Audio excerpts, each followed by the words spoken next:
Hello, chess friends.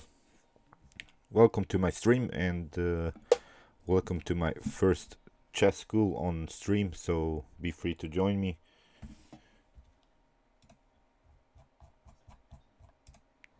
I have prepared some positions for you, which we can analyze together. So I'll play till someone joins the stream. I play a couple of bullet games.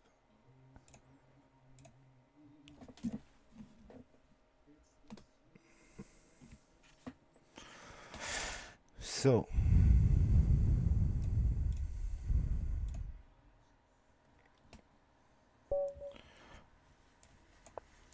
I've thought about to make sort of a chess school on stream. So as said, be free to join me. You can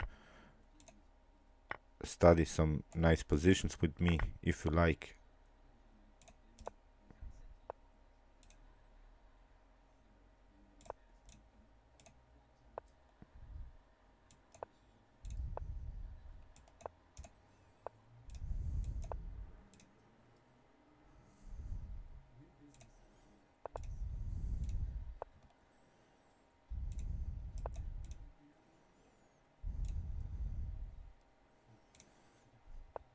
So far I'll play some bullet games.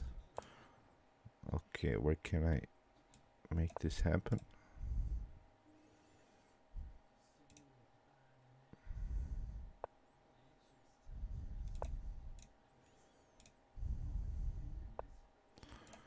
So let's see.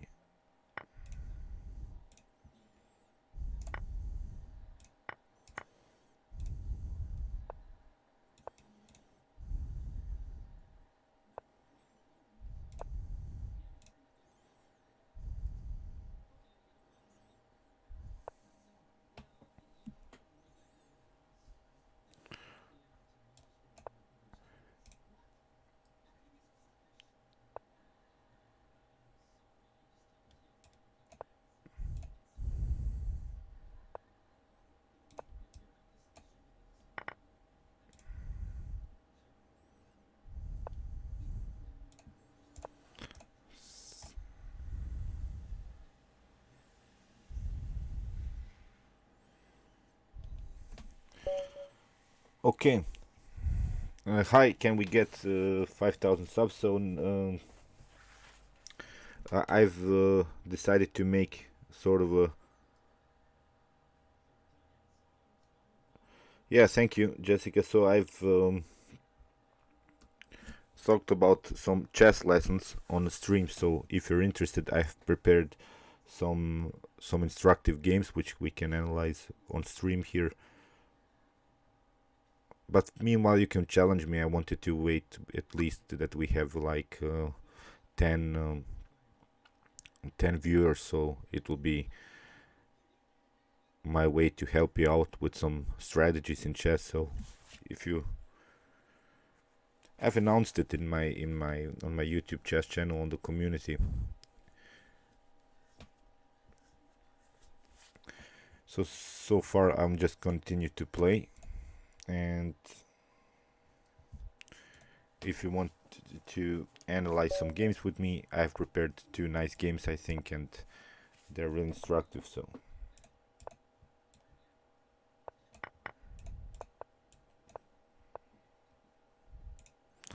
So we have here. Oh, we have. Okay, let's go d5, creating pawn breakthroughs. Okay, castling. Yeah, but this is dangerous.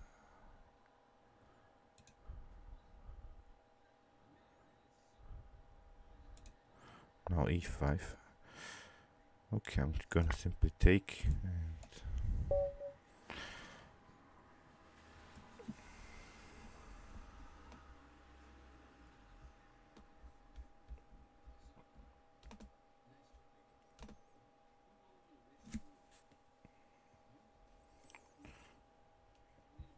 So guys, as I said, you can challenge me. Okay, we have chainsaw face.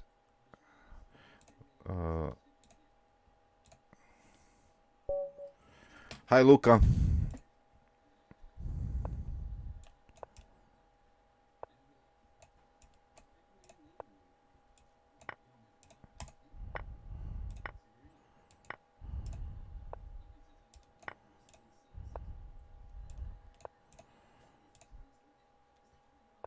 This is really dangerous. I have to make it faster here. But this is not even bad. Okay, let's go for a check here. So, chainsaw face really attacked hard.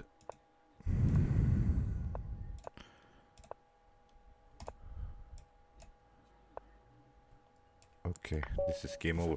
So, I'm on leeches, and if you would like to, hi Marcin, hi Jessica, hi Dave. So, if I haven't say hi to everyone, I'm really sorry. So, as I mentioned in my on my YouTube channel, I've announced some chess school on the stream. We can analyze some games together. So if you're interested, I would like for you to to write something in the inbox. So here in the chat. So I'm playing on Lee Chess. You can challenge me meanwhile, and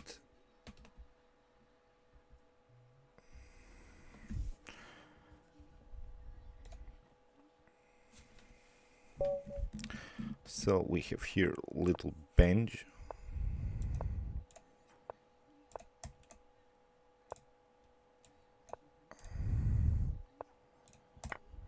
Okay.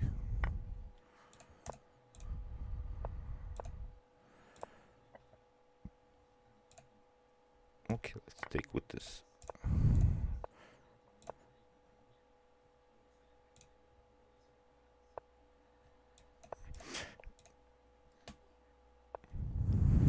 Okay, I can play the outpost.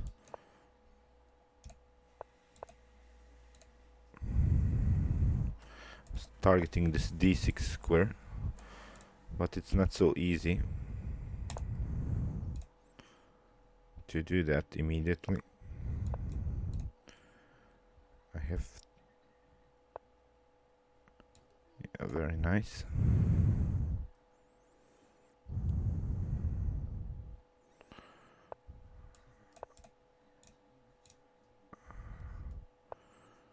To get out of this mess here. So he has now occupied the very important square. Oh, I missed that one. Okay, let's go here. Very good.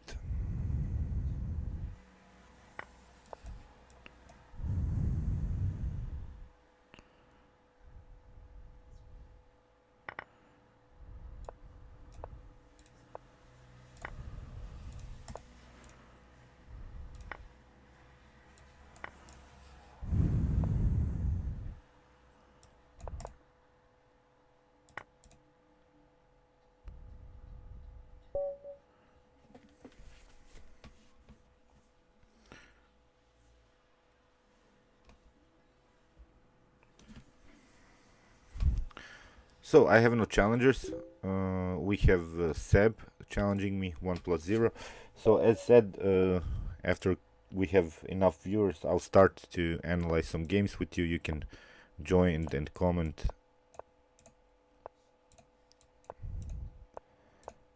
We'll try to find the best moves by some very nice played and instructive chess games played in the history. So okay, let's go here. Okay, knight to e4, f3. So should I go? Yeah, let's go here.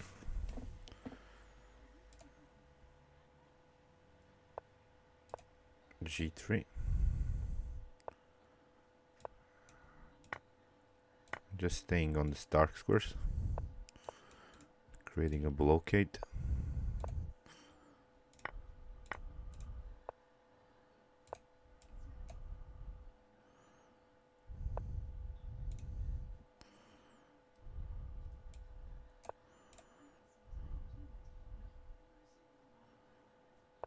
Okay, this is now tricky. I really messed this one up.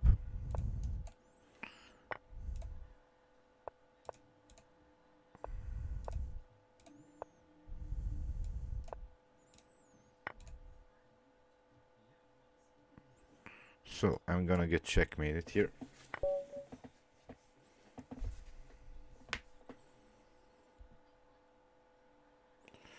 Gandalf, you got into college. Which college? So I have no challengers.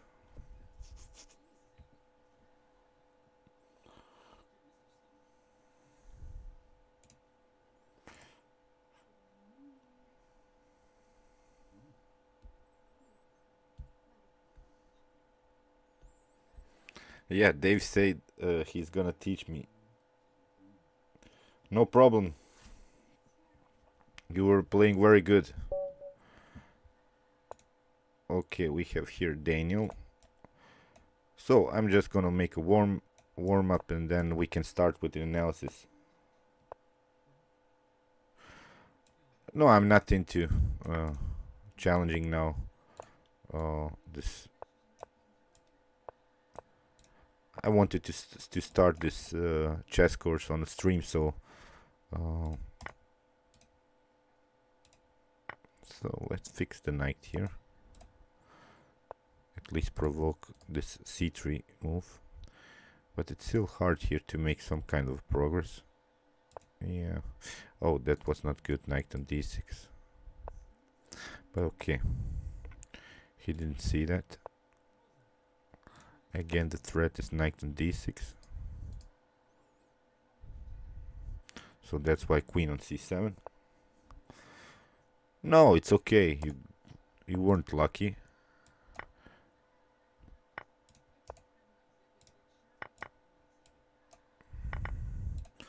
So let's now get use of this light square bishop. We want to checkmate on g2.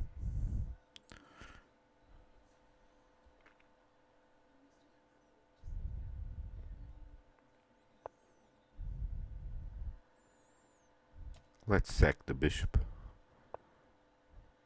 Let's sack the bishop.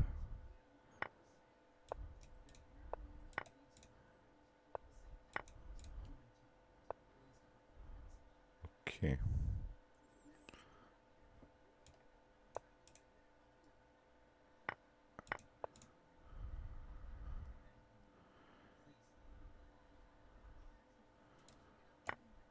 Let's take a check. Okay.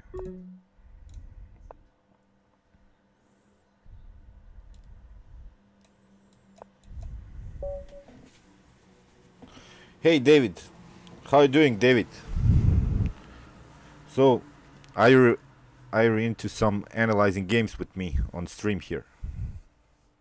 What do you think about it?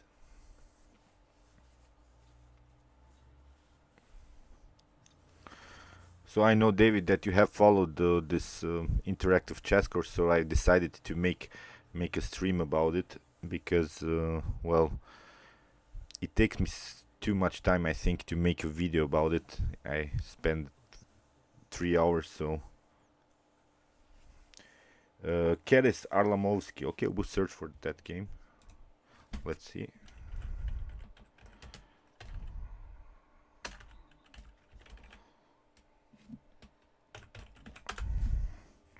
We'll search for that game. 9050. Okay, we have. Let's see what's all about. We have the Karokan. Oh, this is a fast one. Yeah, that's a cool one.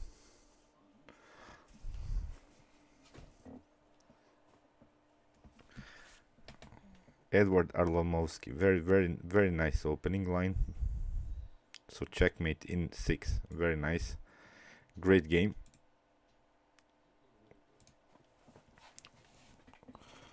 Okay. So um, we will have now our first game to analyze, and this is now a position from the Nimzo-indian defense, and we're playing here as black. So first of all, I wanted to answer some questions here. What's white's idea here in the opening first? So in order to find the best move here in the opening, we should also be familiar with this opponent's ideas. So how would you proceed here? So what are the main ideas here to play as black? So the last move by white was the move queen on c2. So I would love for you to answer some questions. So to find the best move. So this position is quite often played. So you should be really familiar with this opening principle.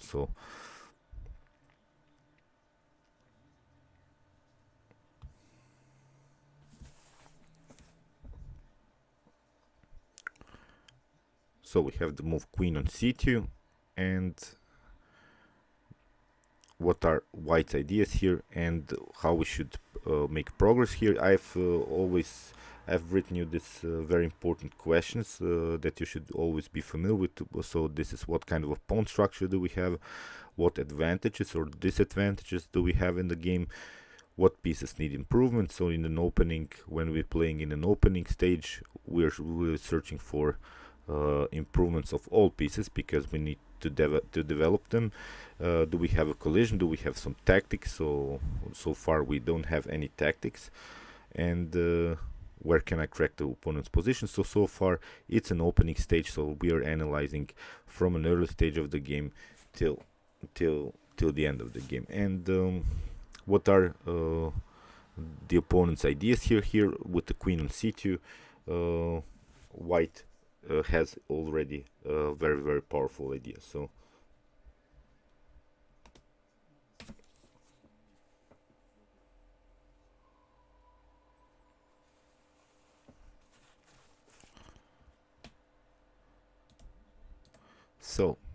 I'm gonna answer to this question first. So obviously that white will try here a pawn breakthrough with the move e4. So that would be his main idea. But white's main advantage here, that white has here a very powerful central control, which is very good. But the disadvantage that white has here is that we have double pawns. So when we are playing against double pawns, we should never allow our opponent to undouble them.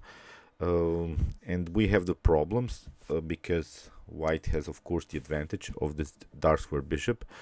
So in order to gather counterplay against this dark square bishop, we should immediately try to play blockade against the bishop. So it means a blockade against the bishop is of course played by putting pawns on the star squares. Of course, while playing against the dark square bishop, we want to have our pawns on dark squares.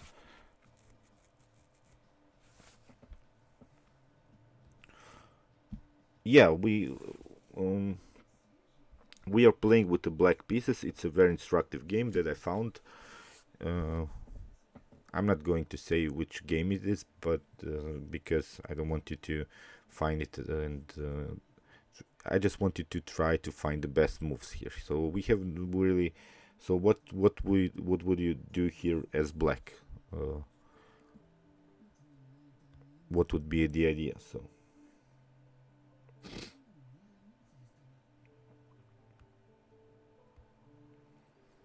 So how to make progress? As I said, white's idea is to get a nice and powerful center, but from black's perspective, we are trying to play the blockade against dark. So you see, uh, okay, very nice. And okay, we have now very interesting ideas. Okay, maybe castling, very nice by David Köhler. Uh, we have also uh, by by can we get 5,000 subs? We have d5. So as I said, when we are playing, let's first check out this d5 move. So if we play the move d5, you see white can take simply, and we have undoubled his pawns after maybe e takes d5. This position is ideal for playing with the bishops, because in the next move, of course, we're playing e3, maybe something like e3. Castling would be the continuation. Simple bishop on d3, maybe here c6, castling. But now you see white can make progress with the move c4. So we have helped out here white with this d5 move. So as said, our idea after queen on c2 is to play the move b, to play a blockade against the star squares. But white's idea is of course also to play the move e4. So e4 may be followed with e5. So that's why we're yeah, that's why we have this course now. It's not a problem that you have. I really want you just to write your answers. It's really important for me to really that you really participate. But you see how d5 is really dangerous with the bishop pair. You get an open position. We are playing without the bishops. We have given up already our bishops, so we can start the Nimzo-Indian this game from the beginning. So this is the common setup of the Nimzo-Indian: bishop on c3, b takes c3, and now d6 and queen on c2. So this is what happened in the game. Now our main ideas, as I said, is create a blockade on dark squares. So b6 can in some occasions be met with very annoying move c5. So b6 is also not maybe the best move here, because here the b6 move really opens the position. The best move here is the move queen on e7. So after a potential e4, we could go here maybe knight from b to d7 and try the blockade, maybe with e5. Or even c5. So here in the game, black tried queen on e7. So this is now our preparation to create a blocking system on dark squares, with preparations to play maybe e5 or c5. So here in the continuation, white tried bishop on a3. So how to battle against this bishop? So as said, we want to create a blocking system against this dark square bishop, because this is now white's main advantage. Okay, you meant, oh, pardon me, and David, you meant c5. Okay, c5 is a very interesting move. So here after bishop on a3, let's consider Dave's move c5. So here's David Haley said c5, and this is really the best way here to create a blocking system. We want to battle with this bishop with the move c5. So in the continuation here, g3 was played. So first of all, let's answer to this question: what kind of pawn structure do we have? So now we have a really dynamic pawn structure. So it's really hard here to find the best moves. But here with the g3, white tried some threats here. What are white threats? So how are we proceeding here in the game after g3? What are the best moves? I want you to answer now.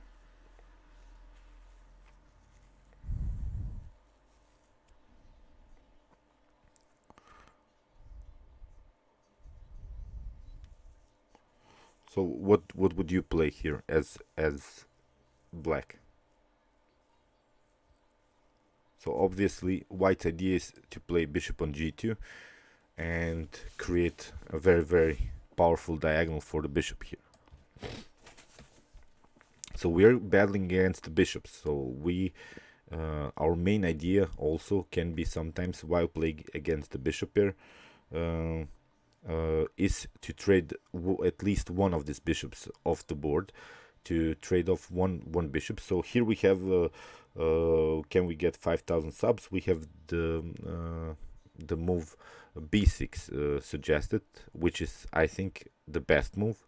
Again, very, very nice move. So b6, very nice. You see, we are continuing to create this blockade against this dark square bishop, also preparing the move bishop on b7. So yeah, very nice, David. So bishop on g2, and we have bishop on b7. So what have we here created from black's perspective? What is it? What is the name of this setup now by this bishop against this light square bishop on g2? So, as I said, one of the best ideas to play against the bishop pair is to try to trade off at least one of these bishops, to trade off to get out of the board, because the bishops are really working fine together. So that's why we should really try to get rid of at least one of these bishops. So that's why here bishop on b7 is perfectly fine, because we have created now sort of a positional pin against this knight. So this knight is a little bit stuck here. If the knight moves, we would love, of course, to trade off this light square bishops, and then continue the game with the powerful blockade on dark squares. With the knights on the board, we can find always good squares on the board, maybe e4, maybe some other squares in order to attack these pawns. And here, white castle. So how should we proceed here now? So what should we do now? So we are in an opening. Let's finish the opening stage. So what's the best move here?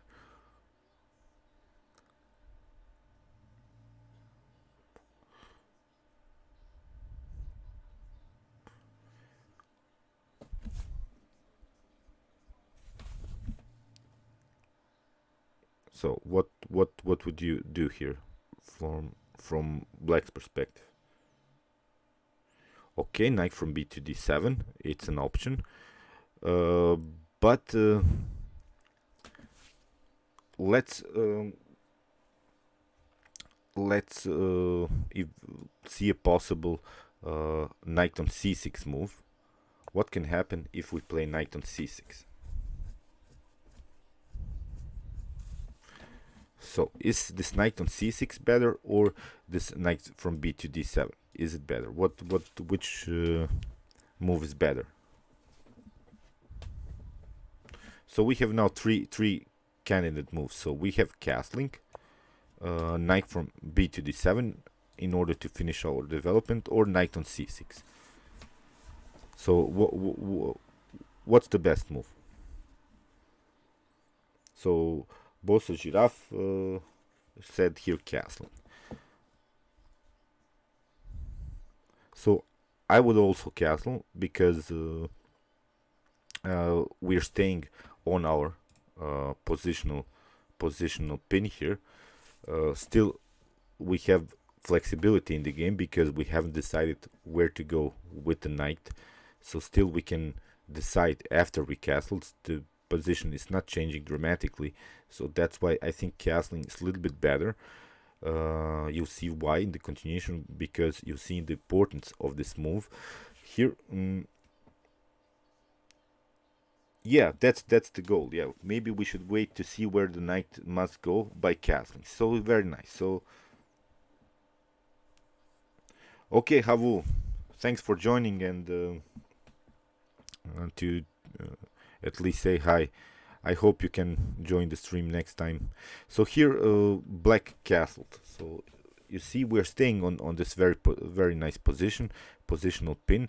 Still we can decide where to go with the knight, if we want to go knight from b to d7, knight on c6, or even maybe knight on a6. You see we haven't weakened the position. We have still a very nice blockade on dark squares, a good diagonal for the bishop, as we're saying. So here knight on h4 played by white. So as I said, again, while playing against the bishop pair, what's the most common idea? To get rid of at least one of these bishops. So of course,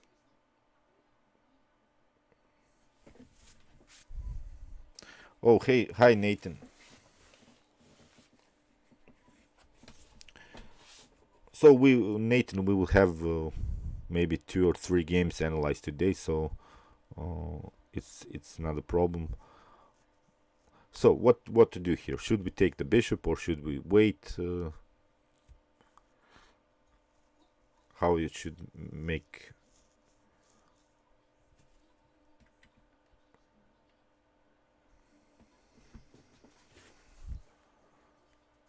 Should Yeah, okay. We have. Can we get David, and can we get 5,000 subs? Capture David. Dave Helly also says capture. Okay, we have bishop on g2. Really, king on g2. So, what to do now? What can we get now? Because the king is a little bit on a weird square. How to proceed here? So let's now answer to this question. So first of all, what kind of a pawn structure? Now we are in the middle game, so we have a dynamic pawn structure. But what we don't like is dynamics in the game. We want to the position to get static.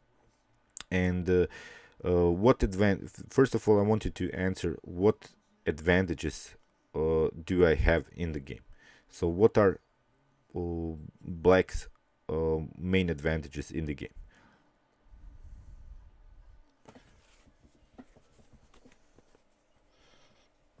So queen b7 is suggested by Can We Get 5,000 subs.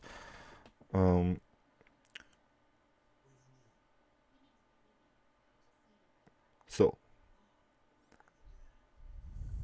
as said, let's answer to this question also. So what's our opponent's main strategical idea? So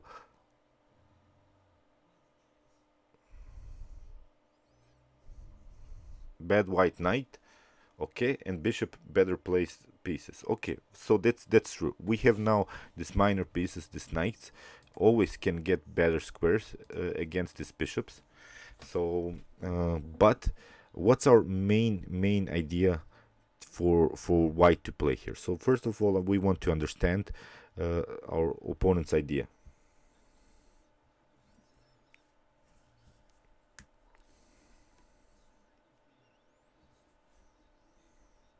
Yeah, but okay, Dave Köhler says very well.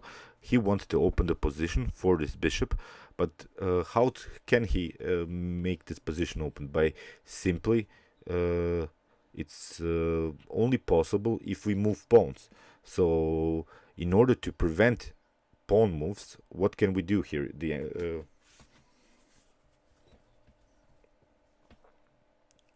So, we are not allowing, as said, what's white's main idea?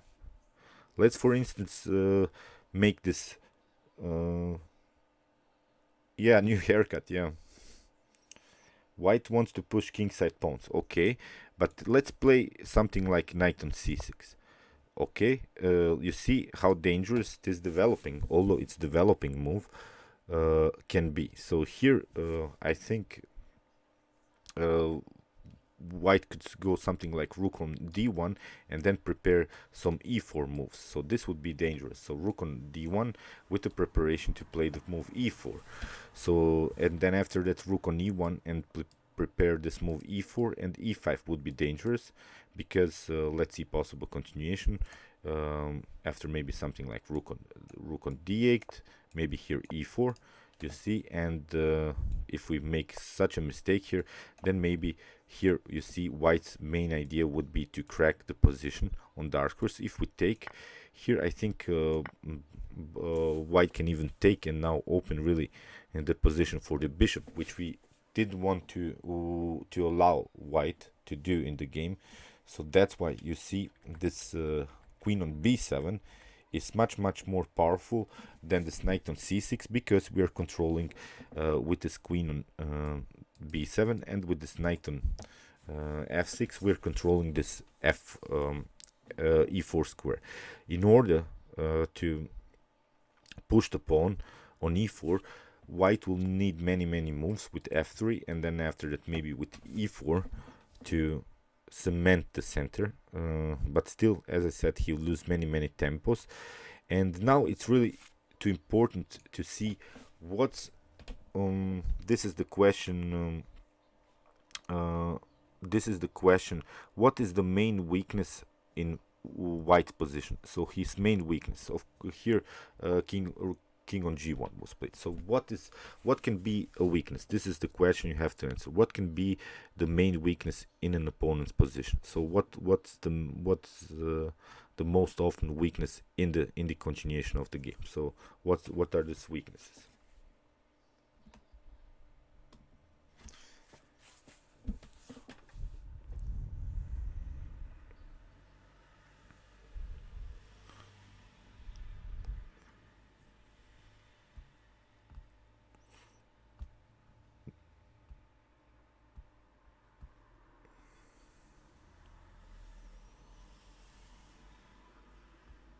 Okay, we have by David Keller the light square weaknesses around white's king.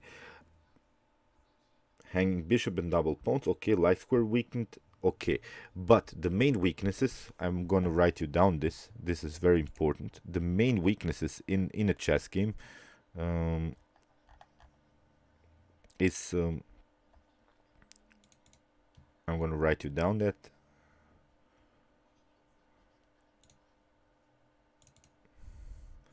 So we have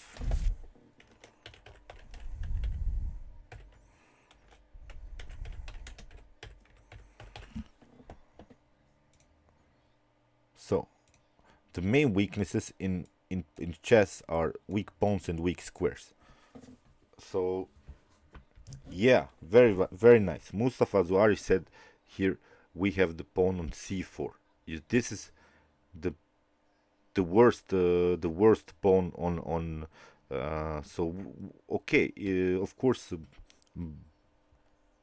black has this light square problems around the king, but it's really hard to make progress on this light squares. It's not so easy just pushing pawns, and maybe because we said we are creating a blockade because we're playing it against the bishop, and against the bishop we want to have close positions. So pushing pawns would just improve the position of pieces of this light square bishop. So that's why we have to understand the position. The position is now blocked out for this dark square bishop. So that's why it would be really risky to push some pawns. Pushing pawns, maybe f5, f4, e5, and similar ideas would just improve the position of this dark square bishop. So if this bishop gets into the game, it's basically game over for us. So that's why it's much more healthier to watch for weak squares and weak pawns. So Mustafa Zuari said very well, we have now the target, the pawn on c4, because this queen on b7 was a very powerful move. We got a tempo on the king, but now what's of course the best move? So find the best move now.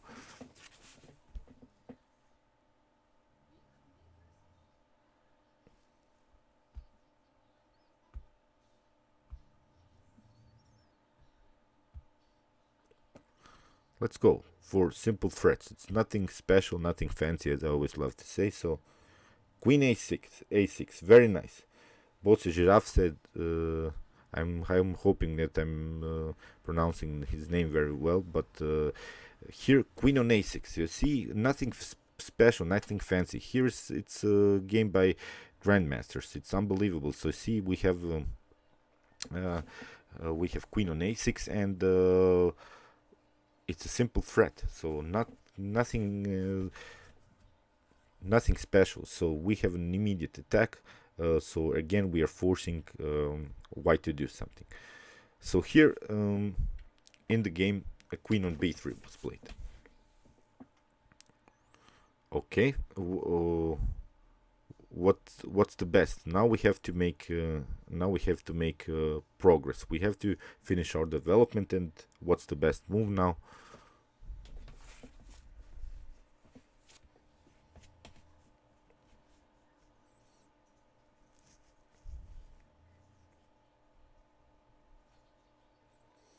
Yeah, Naman Makar, we have knight on c6.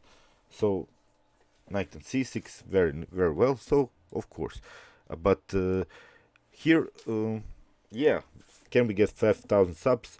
Yeah, knight on c6 with the idea to play the move knight on a5. Very powerful. So see, if we grab a pawn, still we, which is more important, we haven't played with the pawn. So in order to, as I said, if you want to understand the position very well, pawn moves are always dangerous moves. So when we move pawns, we have to be sure that they mean something. Here, I don't think we can exploit these light square weaknesses, although white has light square problems. But chess is played really slowly. We are maybe exploiting now first this c4 weakness, and maybe after 10-20 moves we'll come to that this weaknesses would be really important. So that's why we're playing on a simple threat, and here rook from f to d1 and by white. Again, what's now white's main idea? So what does white want to do in the continuation of the game? What's the idea?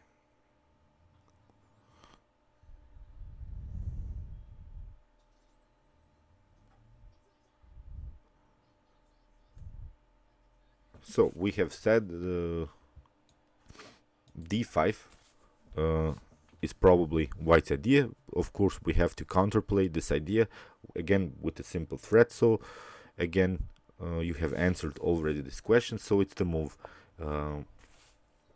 knight on a5, and here queen on b5 is played, and here it's really important now to find the best continuation. So we have an attack on the queen, so we should now calculate if it's good to take the queen. If it's not good to take the queen, should we get back with our queen? If we get back, what can happen? So is this the forced line? So we have now some tactics we should now calculate in the continuation of the game. So when we have this collisions, so when we have this direct attacks, now find the best continuation. We have an attack with an offer to trade off the queens on b5. So should we take this queen or should we not? What to play after that? If we take the queen of b5, so the position will change, of course, in the continuation of the game. So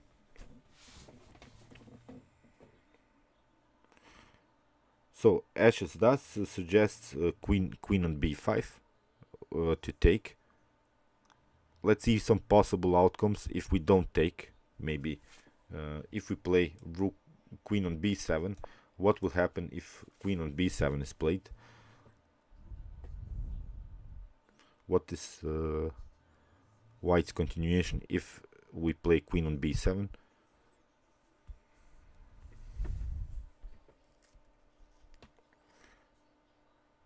So I'm hoping that this game is not boring, but it's really not maybe a Mikhail Tal game. This is yeah, very well said, David. We could have some tactics on c5. So these are common ideas. I just wanted to show you instructive games, not this complex with some calculations. So of course the threat would be d takes c5. You see after b takes c5 this d6 is hanging. After d takes c5, then of course we could have bishop on c5. If you take, then we can grab a pawn. So this would be really dangerous. Let's go back to the position. If we play here queen on c7, what will happen if we play queen on c7?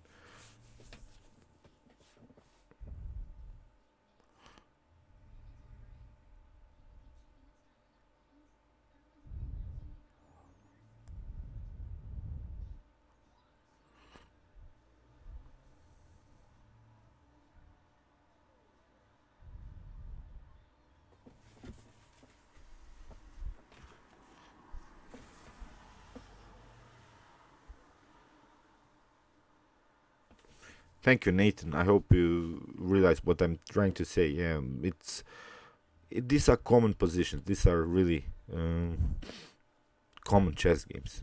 We have once in a while some maybe dangerous tactical games, but these are games that I get most into. This types of positions. So we should really should understand the positions very well. So that's why. So here maybe also possibilities to play the move d5. I think for um, for white, this would really paralyze a little bit this knight on a5. So the knight cannot jump anymore on this natural square on c6. Knight on b7 is also not good, so maybe here knight on e4 would be some kind of a counter attack, but it can be met with rook on c1 and similar ideas. So that's why here you see after queen on b5, really the best move was to take queen takes on b5. We have c takes b5, and what to do now? What is now knight on e4 is the idea, okay, but there is one move that really will paralyze now white's position. So what's the main what's the worst piece here on the board for white? What is the worst piece? So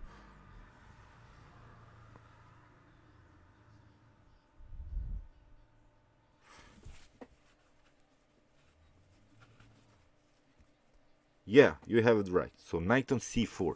It's unbelievable that in this game we will have uh, yeah, the bishop is the worst. Here, knight on c4. It's unbelievable that we can create here an outpost without even to have the support of pawns here. So you see, it's really hard to challenge this knight. Uh, White will need at least two moves here with knight on f3, knight on d2. So here, very nice move, knight on c4 with a direct attack. Again, we get the tempo, which is also important in the continuation of the game. But it's unbelievable that we have an outpost which is even not supported by pawns. So yeah, okay. I'm sorry if I missed some tactics. It's can we get 5,000 subs? It's but at least the the file d file would get open. So here I think this is really better continuation. Here knight on c4, and of course here bishop on c1 split. So okay, how to proceed here now? So let's evaluate now the pieces. Let's answer to this question. Again, I want you to ask the same question. Should we push pawns? So this is the first question. Should we push pawns in the center? So if we push knight on d5 is an idea. Okay.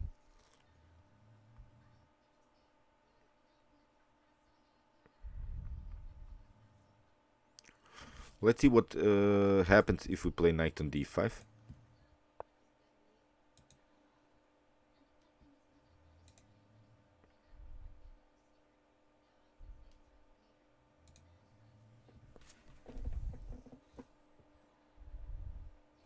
Maybe rook on d3 can be the continuation.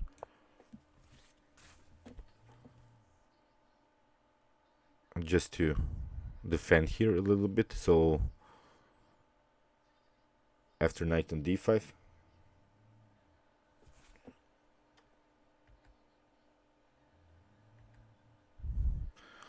So let's now evaluate the position. So we have to use all of these pieces in the attack. So of course we have two powerful knights. The knights are really nice in the position, but which pieces really should be improved now. Are still playing on our blockade system, so of course after something like I don't know, d takes c5, still we can again have a very nice and compact position after d takes on c5. So our pawn structure is healthy. Now we want to bring all of our pieces in the attack. How to do that? How to open some files, how to make some kind of a progress without pushing the pawns in the center. What is now uh, yeah, because what happened after this bishop on c1 move? What changed dramatically in the game? What has white lost here after the move bishop on c1?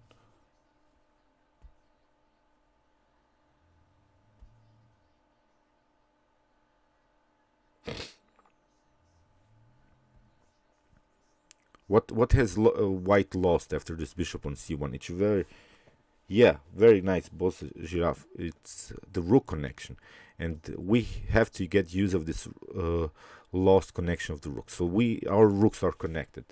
So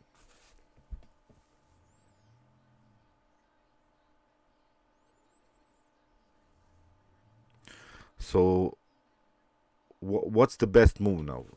Maybe it's not the best move suggested by tactics, but it's really by computers. It's really a very easy idea here to get use of this lost connection of the rooks. It has to be within direct attack. So after this move, the position will get very nice for black. h6 doesn't bring so much because we have lost the tempo. It doesn't mean anything. So I think h6 or hi the boy. Yeah, how are you doing, man? Rook on d8. Okay. You see, after rook on d8, I think white can proceed like this. D takes c5, d takes c5, and here white will get again his rook connection. So I don't think that we have gained too much in this position, or even to play a pin here, bishop on g5. So as said, we don't want this bishop to get into the game. Now we should find c takes d4. Okay, here c takes d4 suggested by David, but now you see we have this problem. The rook can come here, and again bishop on g5 is the idea. Maybe a rook on d1 and try to exploit this d6 weakness. Okay, it can be improved maybe with d5, but now f3 and e4 would be the ideas. Here we have a really immediate attack, which can open the files for the rooks immediately. So I've seen the answer already in this.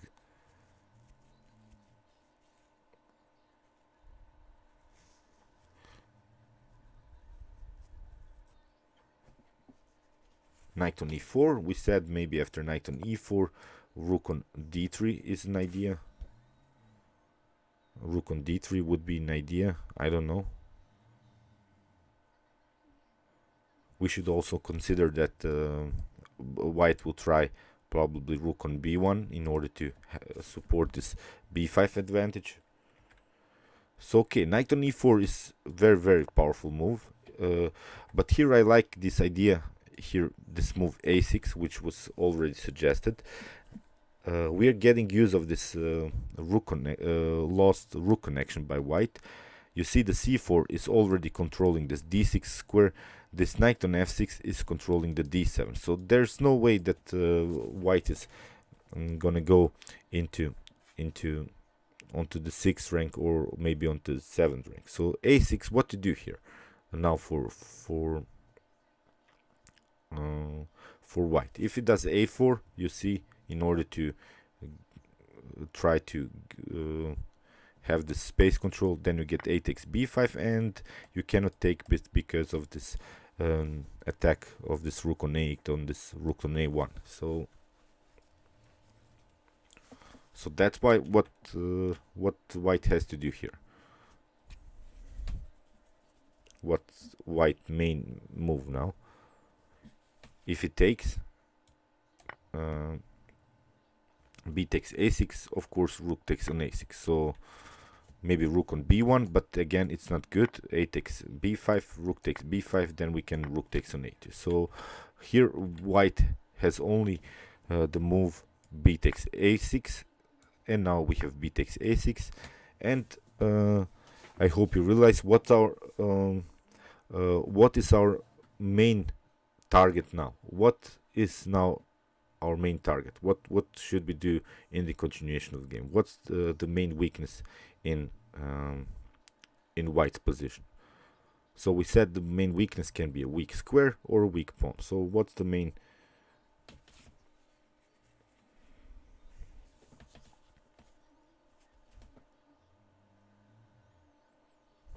Yeah, very nice, Tilo. Very nice. Can we get 5,000 subs? The a2 pawn. Yeah, the a2 pawn is now our main target. After bishop on g5, okay, white can try, but here we can really play rook from f to a8. After maybe d takes c5, you see we have b takes c5. This knight is very powerful.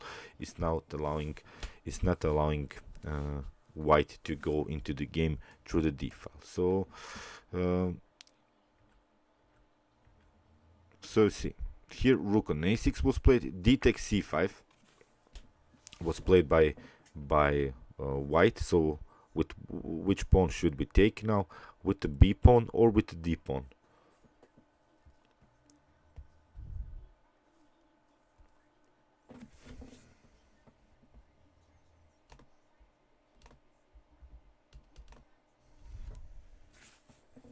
So b takes c5 or d takes c5. Yeah, b takes c5. Very nice, Naman. So we said it. B takes c5 with the idea. Yeah, very nice. So we have the b pawn. Yeah.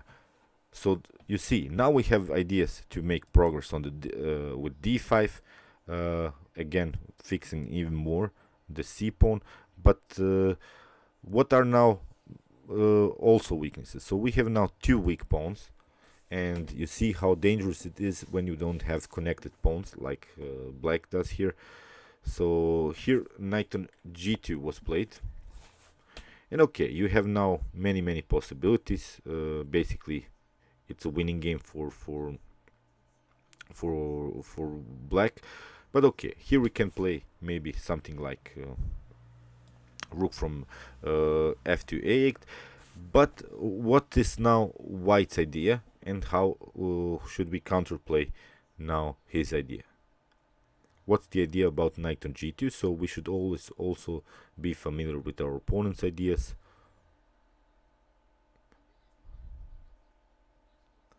Sack knight a3. What's now white's idea after this knight on g2?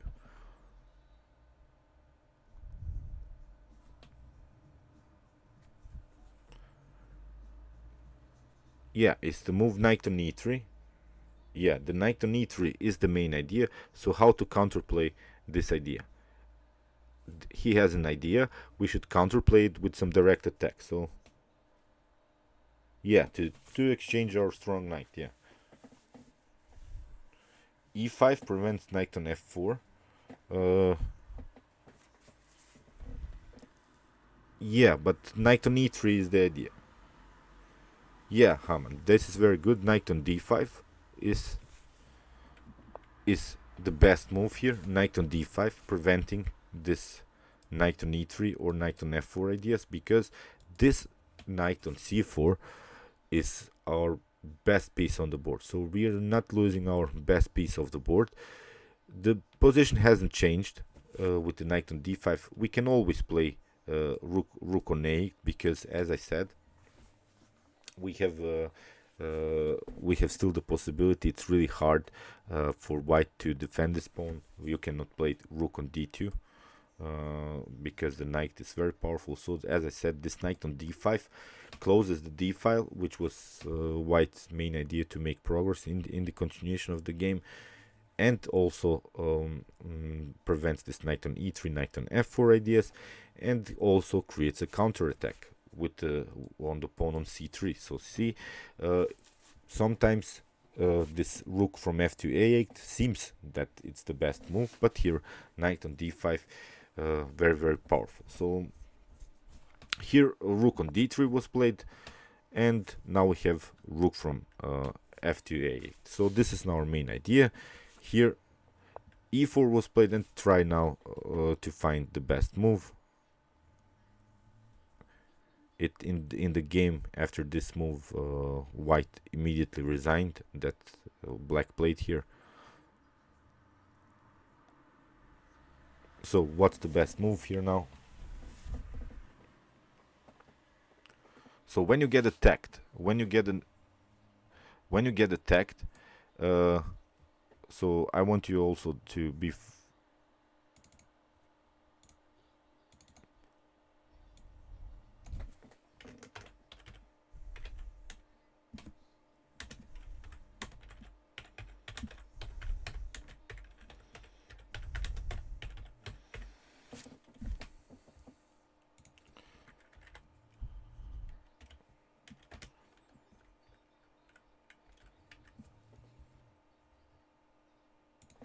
just wait, I wanted to write something down. So when we have an attack, our first idea should be a possible counterattack. So this is part of the way you think in chess. If you get attacked, you see most of us would play something like, I don't know, knight on b6, get a little bit scared, but as I said, there are always some. You should always count for some counterattacks possibilities. So here, there is this possible counterattack, and we have already the answer. Naman Makar said it very well. It's to move knight on e5, and in this position, well, white immediately resigned. So here it's a game. That was played. It was played by Hermanis Karlovic Matison against Aron Nimzovic. Yeah, and very well. Very well said, David. Removing this rook from the defense of this c3. So, but the most important thing is that you have this feeling in chess when you get attacked. Don't get back. Don't lean back and just go back with your pieces. Consider some counterattacks. This is very important in chess. Magnus Carlsen does it the best, I think, when he gets attacked. If you have seen his bullet games or blitz games when he plays on Lichess, when he gets attacked, he immediately tries counterattack. You have to change your way of thinking in chess. So here, after knight on e5, it was really a great game played by Aron Nimzovic.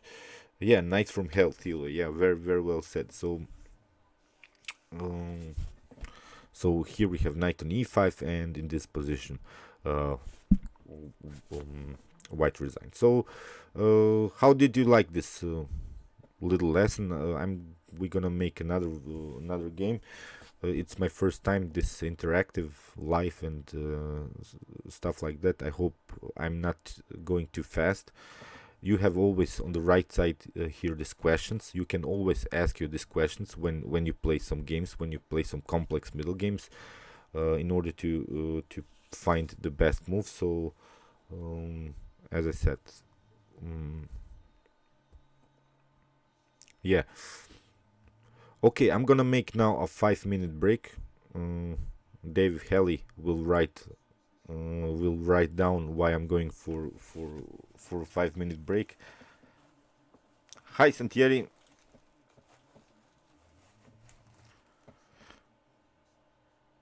Okay, I'm be back in 5.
Yeah, I have some juice.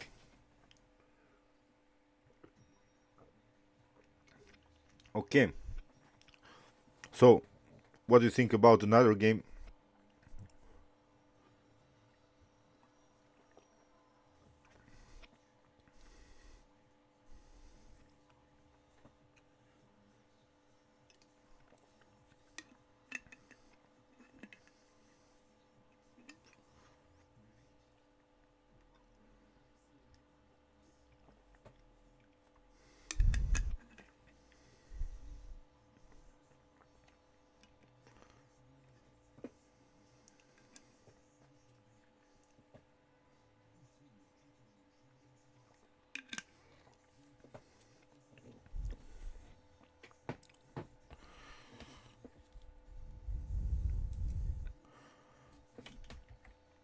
Okay, this is the new position.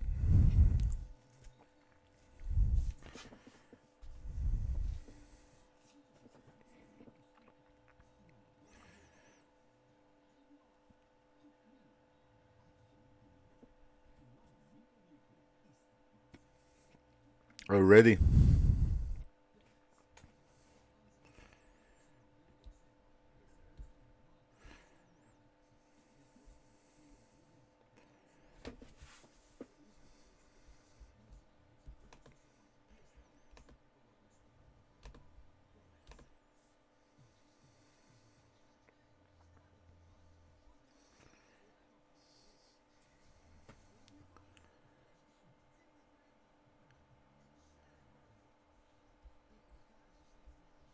Okay, let's go. So, uh, here is a game. In the last move, e5 was played. So, first of all, we should understand the dynamics of the game. So, what kind of a pawn structure do we have in the center? What are the possible outcomes? Because now we have several options to take d takes e5, d takes c5, maybe even to push the pawn on e4. So now you should really watch for some tactics. So and it's not about that you can win the game immediately. I'm not going to ever on the stream analyze such games when you can win the game immediately. It's just about finding the best moves, finding ideas in chess. So we have dynamics, yeah. But while playing chess, there is at least it's some of my things um, that how I see chess, and it's about dynamics. And I'm gonna write you down because I think it's important. So it's about we don't like dynamics. So we don't like dynamics in the center. So what we simply don't like it because there are many possible outcomes. What we want to do in the center is to have this so-called clarification. So we want to have a clear idea of the possible outcome in the center. So here we should really search for clarifications in the center. But while we create clarifications in the center, we should be familiar with the possible outcomes in the center. So what we don't want to have is a weak pawn or some isolated pawn situation. So that's why here you should see the possible outcomes without bringing your opponent back into active into the game, and also um, not leaving isolated pawns or weak pawns after potential trades of pieces and pawns. So that are the main ideas. So we should really watch for these things. So first of all, as said, we don't want to have um, this dynamics. We want to have a clear position in the center. We don't want to have weak pawns, isolated pawns, and similar ideas. And we want to we are not allowing our opponent to have a huge activity with his own pieces. So how to make progress? Okay, let's see a possible outcome which Dave suggested. Here c4. Okay, then I play simply e4. So okay, he can take. I take with indirect an attack on the queen, so you have to take, and knight takes on d5. You've lost a piece, and it's game over. So that's what I'm talking about.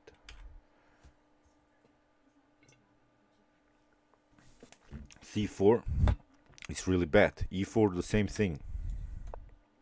e4 can get also after this maybe some rook on e8 ideas with some opening files. So this is also e4 is not good. We are searching for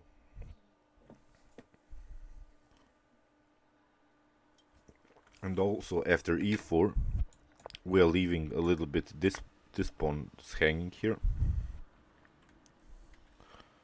Okay, we have a suggestion, d takes e5. After d takes e5, that's what I meant. Here the knight can come into the game with knight on e5. After knight on e5, here knight takes on e5, knight on f3. Still, I think this is a better position for black, because as I said, we want to have some possible outcomes in the game. Here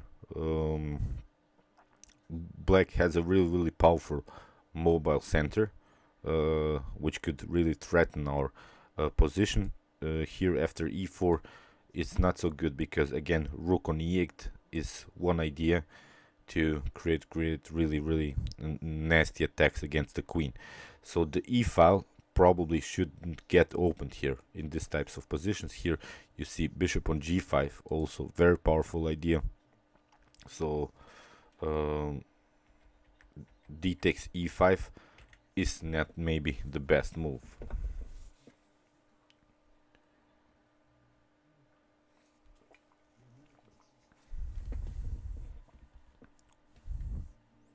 So what to do here?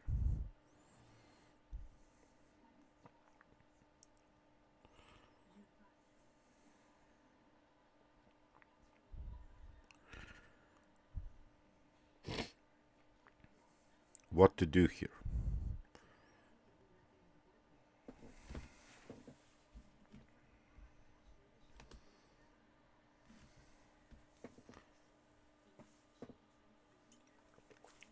I think we have the answer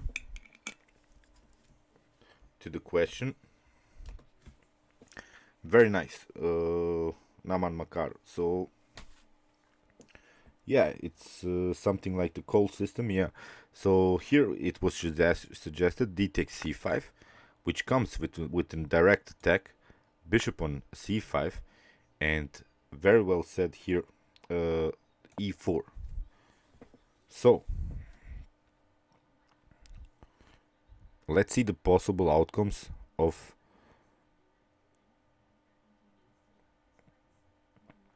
black now. What can black do now? What happens if he pushes the pawn on d4?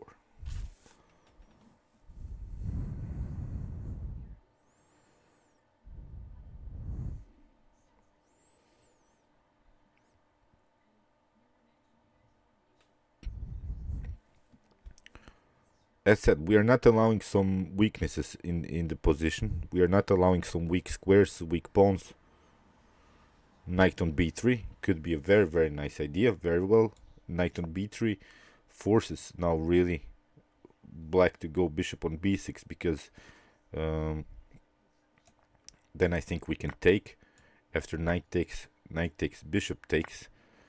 Here after knight takes, queen d takes, e takes d4 is not good, because as I said, black is also not trying to have some weaknesses, so probably he'll take here with the queen, and we have something like bishop on e3.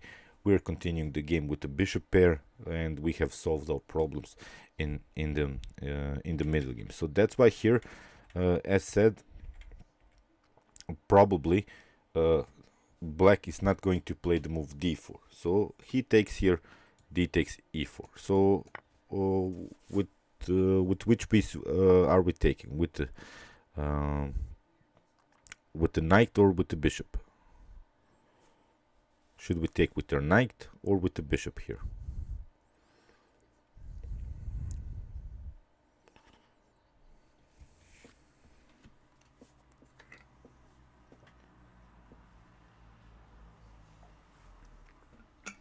Yeah,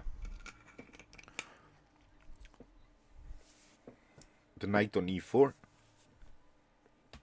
is much better. Of course, we are not losing the bishop pair.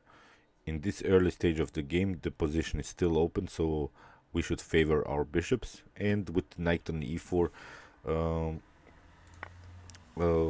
here we have after d takes e4, knight takes on e4. We have again this diagonal open for the bishop. But in the game, black tried bishop on g4. So what to do here? Again, we are not allowing some weaknesses. It's better for black to have the weaknesses. We have e takes d5, and I'm gonna help you here. Bishop on f3 was played. Again, with which piece should we take here? Queen, pawn, or the knight?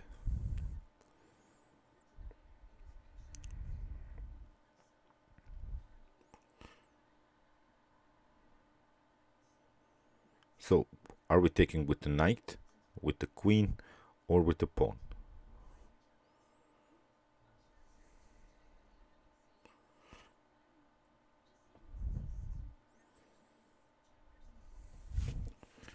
So,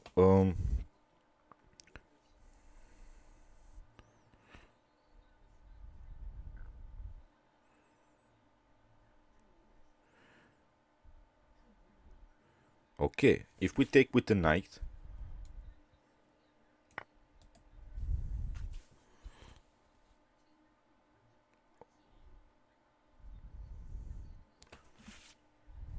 then I think queen on d4 can be very, very annoying,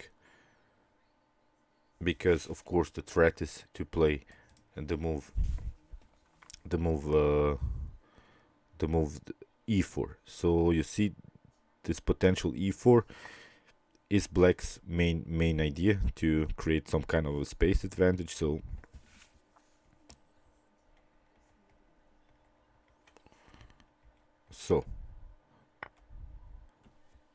what happens if we take with the queen on f3? Let's see, after queen on f3 and queen takes on d5, what to do here now. So what is black trying here with the move queen on d5? Why does he want to trade off the queens? What's the idea behind this queen takes on d4? So why does he want to trade off the queens? What is his main reason?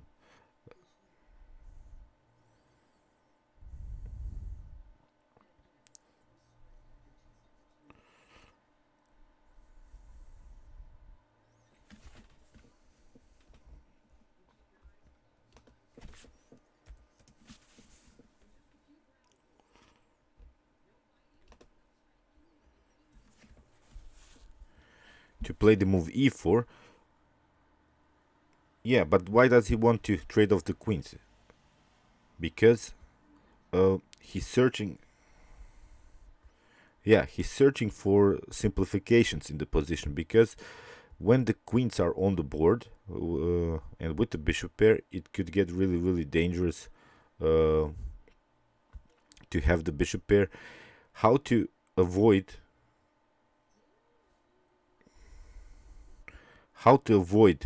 trades of queens, how to avoid this e4 move, and how to avoid simplifications in the game, and to continue with this very, very powerful bishop pair.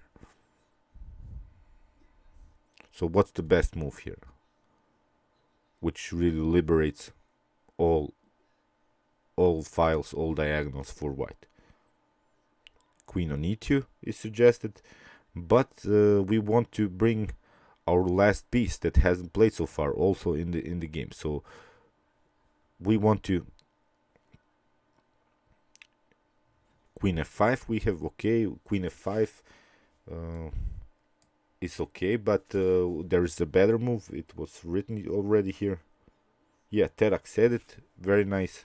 Knight on e4. So knight on e4 is now really strong. Here you see we are continuing with the bishop pair. We have now liberated the star square bishop.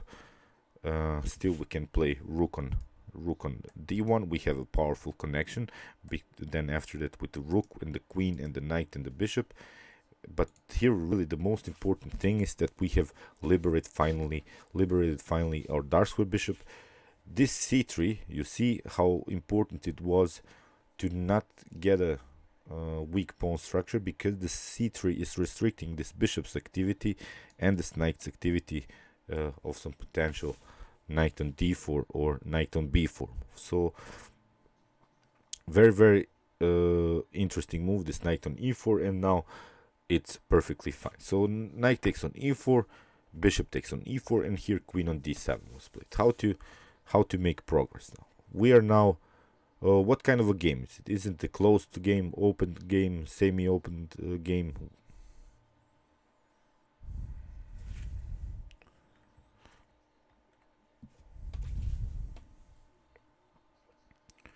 What if? What about the move h6? I don't understand about this h6. This h6, I don't think it's good because it weakens the like squares even more. It really weakens because black doesn't have any more this like square bishop. That's why we should really be careful on like squares around the king. So this h6 would just improve the position of white. So how to make progress here?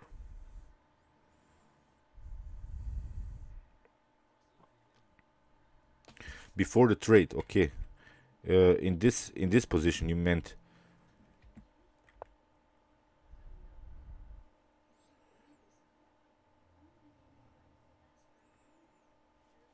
Sven? Did you mean in this position, h6?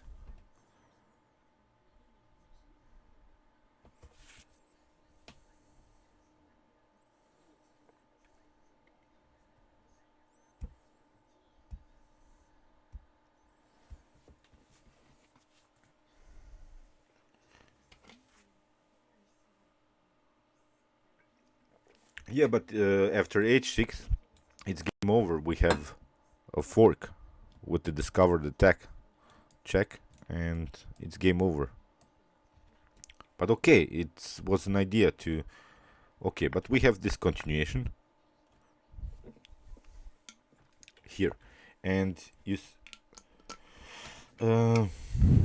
see it's very important now to we had now the position in which we played against the bishop pair.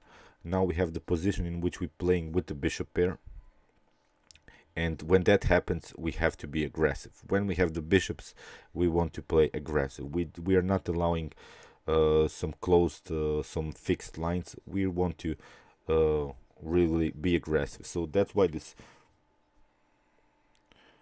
Okay, Marcin, we can analyze. Please send me the game in and the guys. It could be also a good idea if you want to. You can share some games here right now.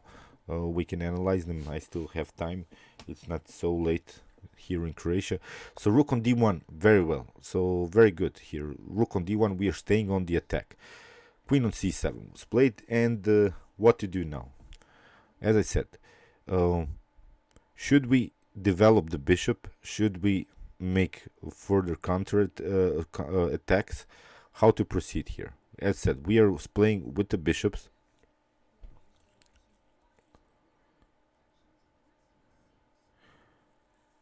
So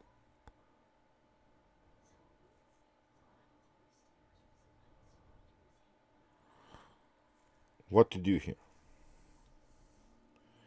Yeah, queen on h3 is a very good move. It's the best move suggested by the engines. Queen on h3. We want to get use of these bishops. A potential move is g6. How to make progress now? But in the game that I've showing you, it wasn't played queen on h3. Queen on h3 is really the best move suggested by the engines. But you see, queen on h3 is really a great move because we are forcing um, forcing black to weaken the position around the king. Uh, yeah, rook on d3 is an idea. Then with rook on g3. Okay, but still we don't have the rook connection, so we have to be careful on the first rank. But okay, here I wanted to show you the continuation. Queen on h3, very nice, guys. It's the best move, but here b4 was played. B4 was played, and here now bishop on b6, a4 and a6 was played. a5, I'm gonna just continue here, bishop on a7, and we have now queen on h3, so it was a little bit different move order. g6. Okay, what happened here after the move g6? How has the position changed now? What has black weakened now?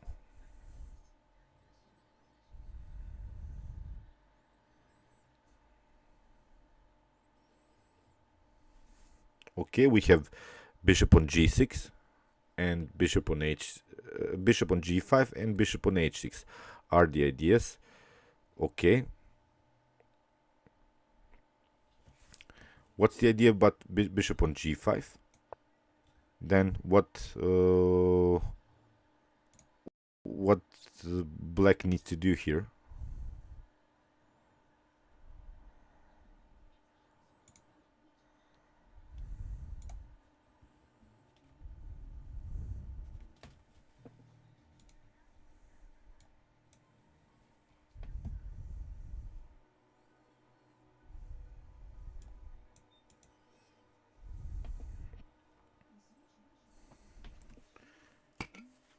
Yeah, bishop on b2.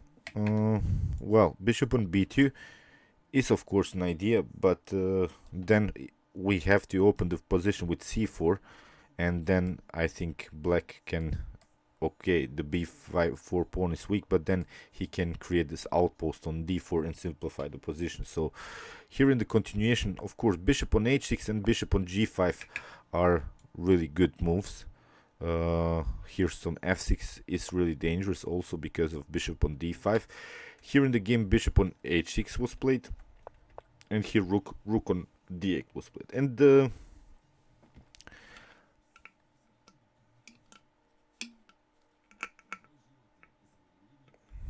what to do here now?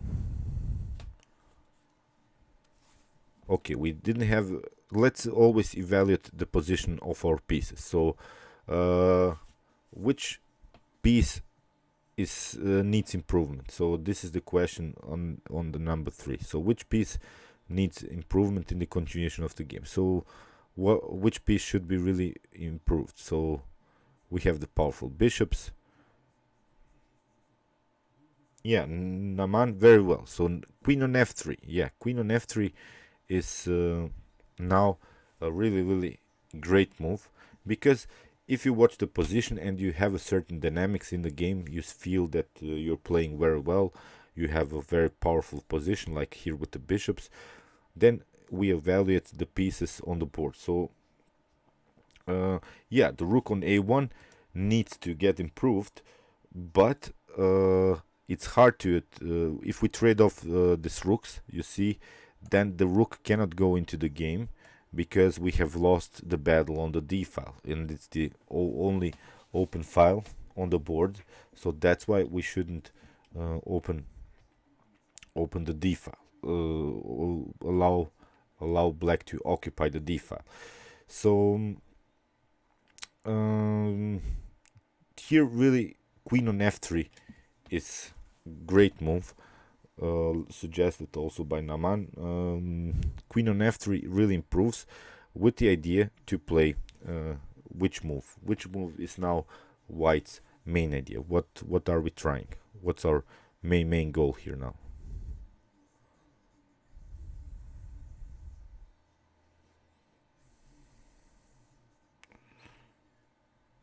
Yeah, but f5. I Can we get 5,000 subs? F5. What does f5 in the position? I said black has already weakened um, the pawn structure around the king.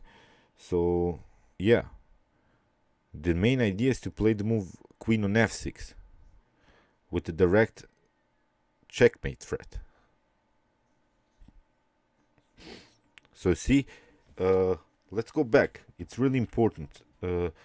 Here, after this queen on h3, you have suggested it even many moves before this c3, b4, and a5 that were played.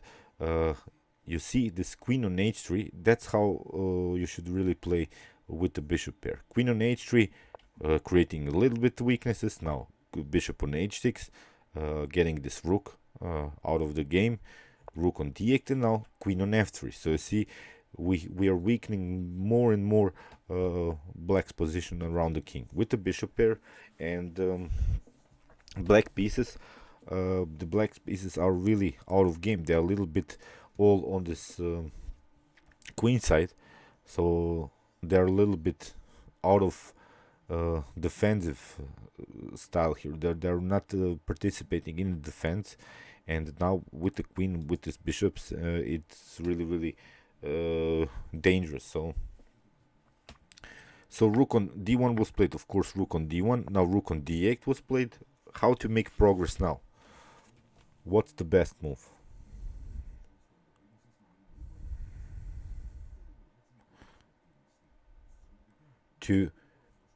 This is the so-called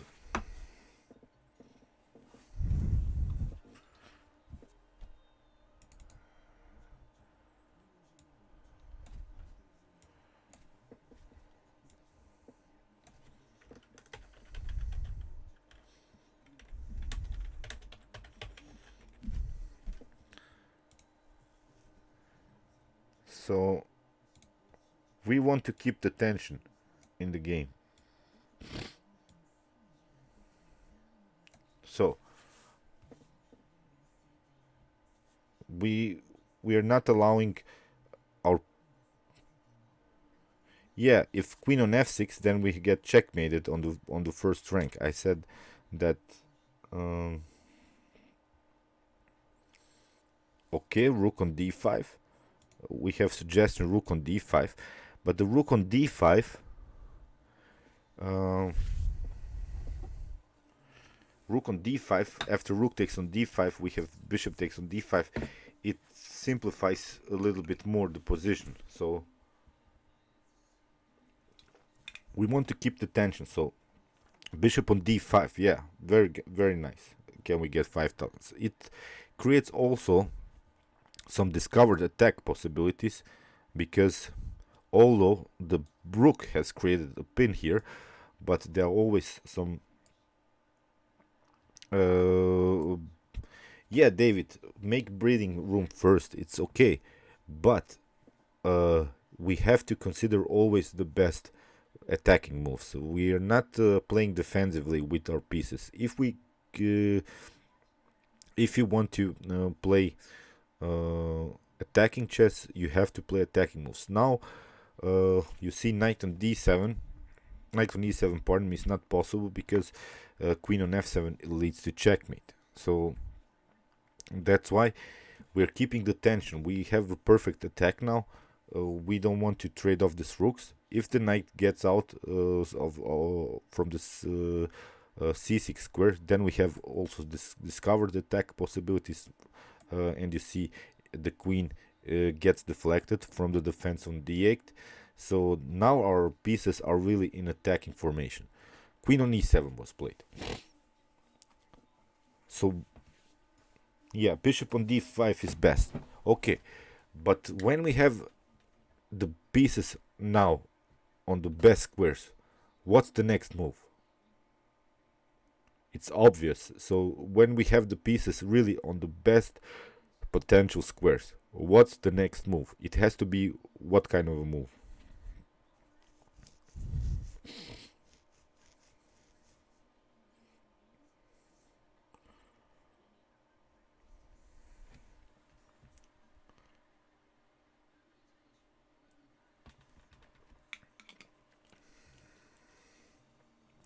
Yeah, Naman, you are, I think, a really strong player.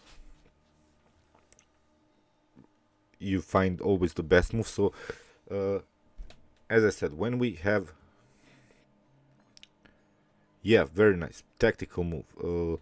We have now the pieces on the best squares on the board. They're basically not better squares on the board anymore for the pieces. When that happens, we should search for a pawn move. So what pawn moves creates another attack? And of course, it's the move h4. So now we want to crack open the position even more. So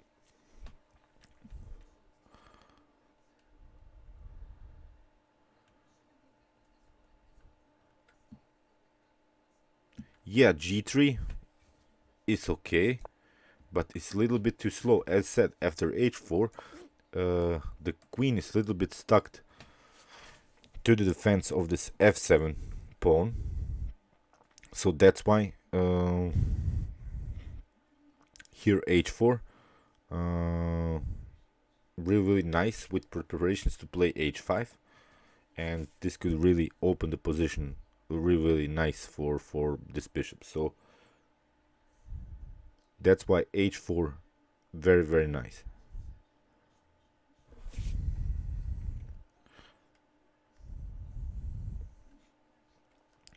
So here by black, here black tried e4. What will happen if we take with the queen?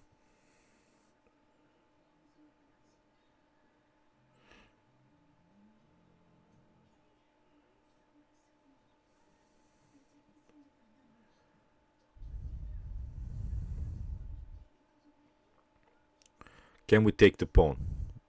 Is the question.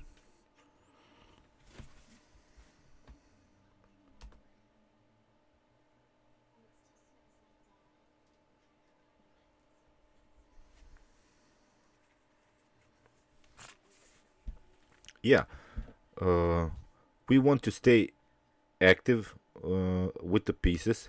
We want to have the queen still on this very important f file. As I said, our main idea is to play queen on f6 and queen on g7. So we cannot take this pawn because we have some pinning threats on the d file. So that's why queen on f4, like suggested by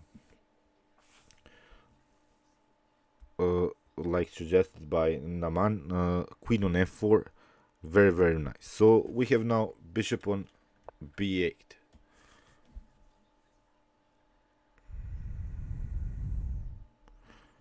So what's the best move now? Now, as I said, when we get attacked, we have to find a counterattack.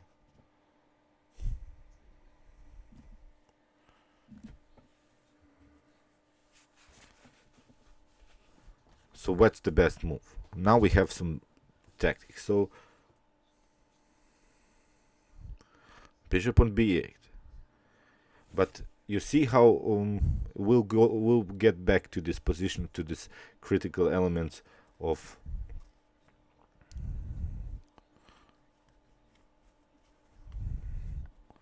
okay.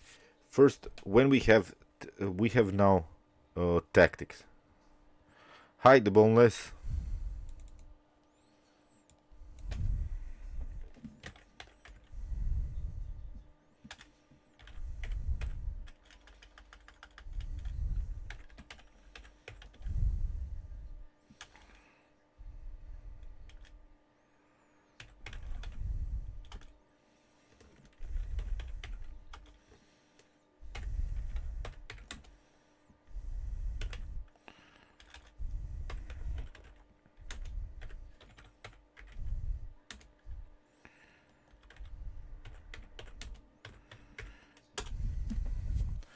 So, uh,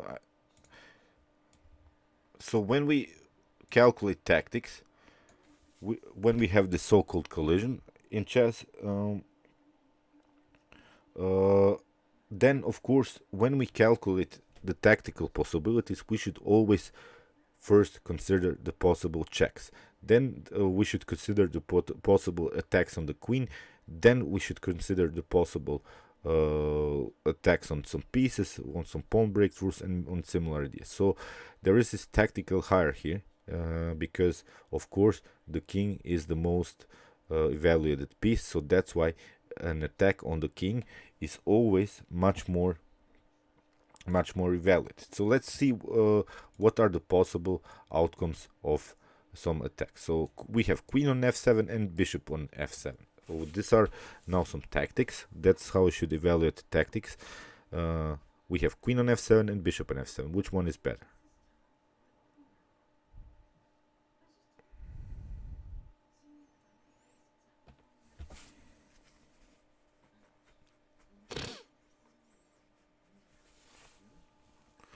After queen, we have a suggestion, queen on g4. Well, I think it doesn't bring you so much because black can a little bit regroup with also some possibilities to play bishop on queen on e5 is dangerous with a direct attack on this bishop on d5. So yeah, we have bishop on f7. What happens after queen takes on f7? What can we do? Again, we are in the tactical mood. Let me express it this way. We are in some tactics now. Again, we should consider the possible checks first.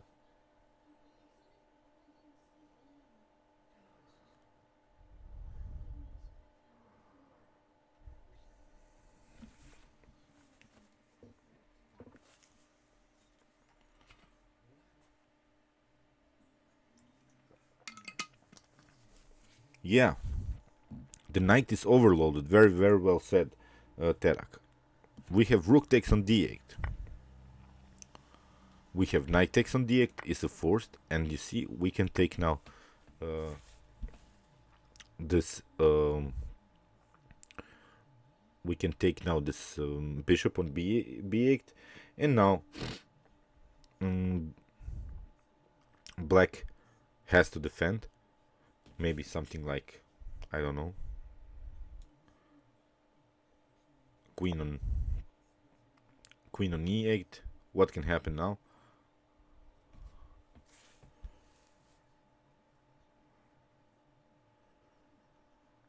What's the best move now?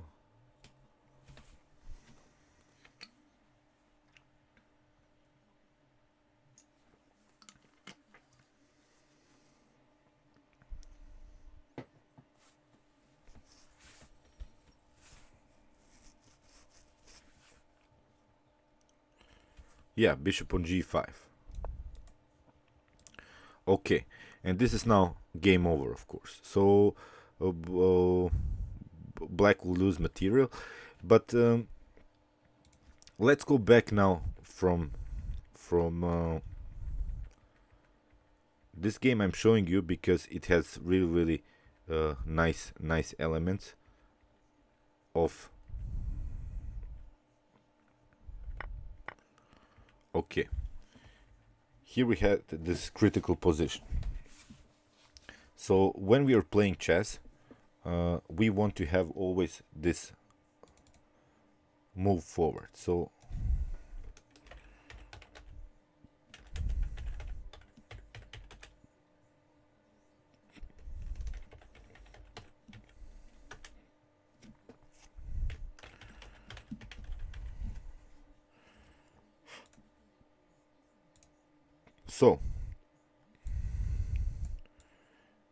when I'm gonna make this one here. So when we play chess, we want to have as many of these move forwards as possible, and we don't want to have many of these retreats or of this reposition of pieces. So here from this point we are trying to find move forward. So that's how you should play chess, to keep your opponent busy. So let's see now, as I said, the move forwards that will played here by white. So we have d takes c5, you see, bishop takes on c5. Now again move forward, e4 with this calculations to not allow your opponent to get weak pawns, weak squares. We have bishop on g4, again move forward, e takes d5, bishop takes on f3. Now again move forward, queen on f3, queen on d5, knight takes on e4, knight on e4, pardon me, knight on e4. Again you see move forward. After queen on d7, again move forward. So you see how white played very active, and that's why he won the game, because he realized this bishop pair. We have queen on c7, and we have now b4. Although this move wasn't the best move, but it was a move that really kept black busy here. Bishop on b6 was played. Now a4. We have a6, a5 even. Bishop on a7. Now finally queen on h3. Again a move forward. Although we are moving the queen to the right side, but it's within a direct attack. So that's why here queen on h3. We had g6. Bishop on h6. Again move forward. So see how white makes progress. Rook on d8. We have queen on f3. Now we have this so-called reposition of the piece, but it's a good reposition with an attack and possibilities to play queen on f6. We have rook on d1, rook on d1, rook on d8, not taking the rook because this simplifies the position. Bishop on d5. We have queen on e7, and you see now h4. Very important move. So we had all of our pieces on the best squares. We have e4, queen on f4, bishop on b8, and now bishop on f7. Here we have queen takes on f7, rook takes on d8, knight takes, queen on e8, and here bishop on g5. So see, this is really important to go really forward, and try to checkmate your opponent. So I hope you realize what I'm trying to say, because this is really important to have a certain style, but this is a necessary style to play like this, because attacking play is not something that you can choose. You need attacks in order to make progress in your own chess game. So Marcin, have you sent me your game that you want to get analyzed?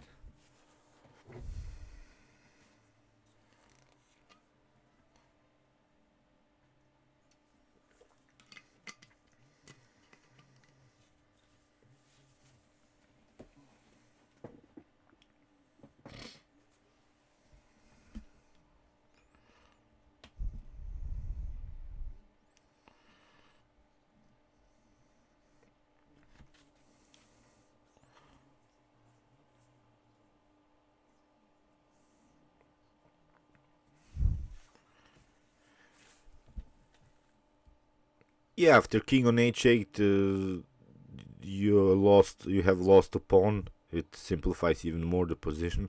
I just wanted to show you this tactical line, which is really important. After king on h8 here,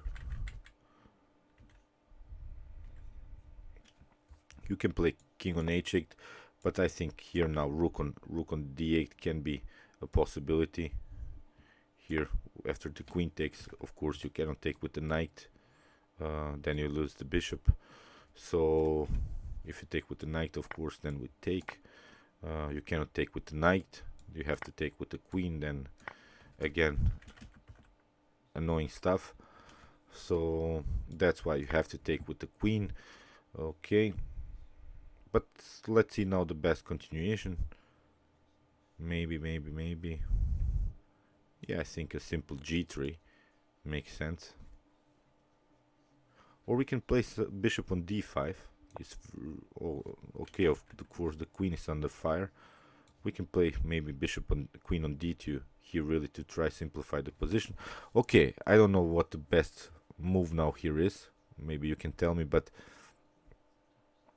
after queen on e4 we cannot take because queen on d1 is, but still we have at least gained the pawn. We can defend here, and I think it's a completely winning endgame here for white. So Marcin, have you sent me the game? Yeah, you're right, Terak.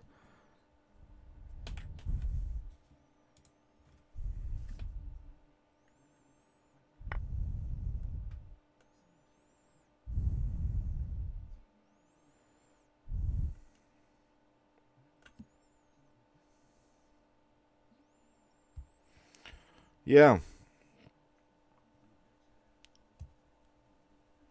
Um, I'll do this more in the future because it's much easier to make sort of a stream than make a video about it, because you see many questions you have, and it's really hard to answer them by simply creating a video. So yeah, queen on d2. I thought also, Terak, that it's really simplifying the position. We have now pawn up. We have the bishop pair. The king is endangered. This is completely winning, I think. So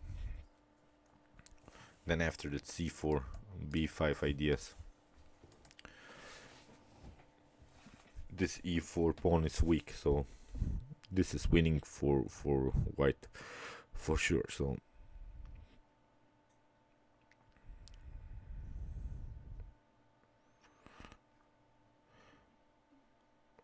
So I haven't got the game by Marcin. Uh,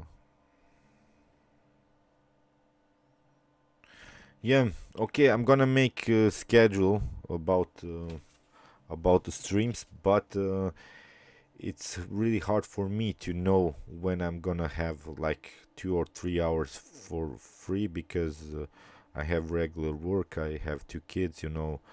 It it's it's hard for me to promise you something that is gonna happen like Sunday at 8 p.m. and then it doesn't happen because I have something else to do. So that's my main problem about the streams. So I have this obligation. So that's really hard for me then to tell when I'm gonna have the stream. So I hope you understand that.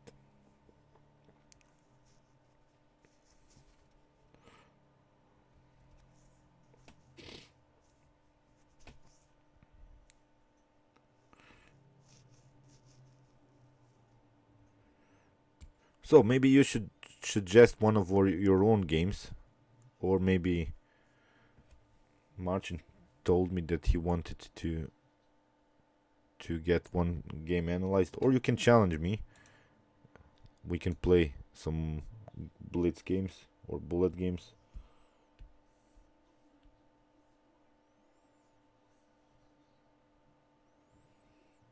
Yeah, it's when the missus will allow it. Yeah, true, Robin. It's not the man's world anymore.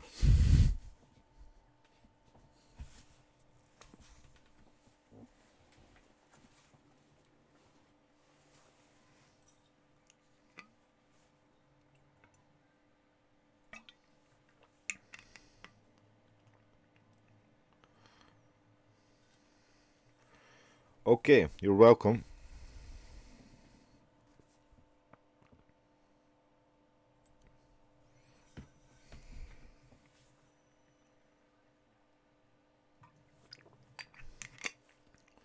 So it's Marcin on the stream.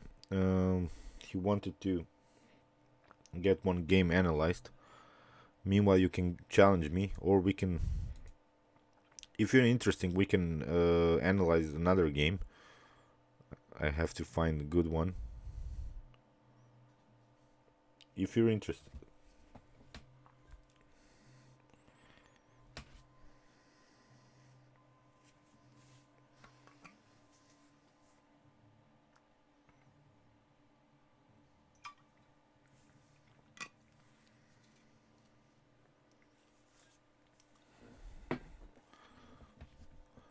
Meanwhile, I'll play one bullet game to stay sharp. Okay, we have here,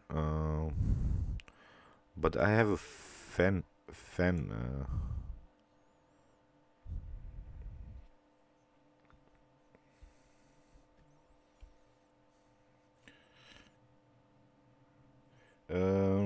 Marcin, is your name Skoznov Warrior here?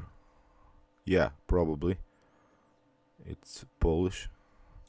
But I have a fan file. I don't have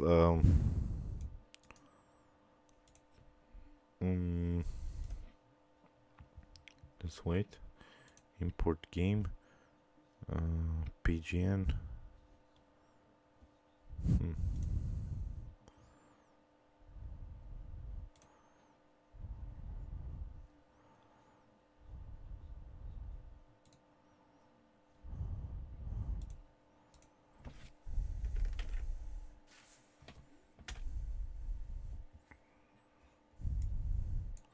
Yeah, I don't have the PGN file. Yeah, just send me the PGN per message here.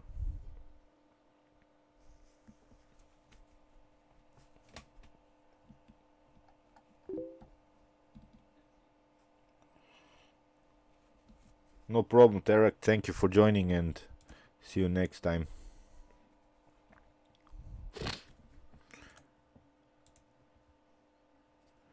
Marcin, please send me the game per. Okay, I'm gonna just play one bullet game. It has to be a PGN file. Okay, let's go H4 here. Okay.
Hi, Pavan.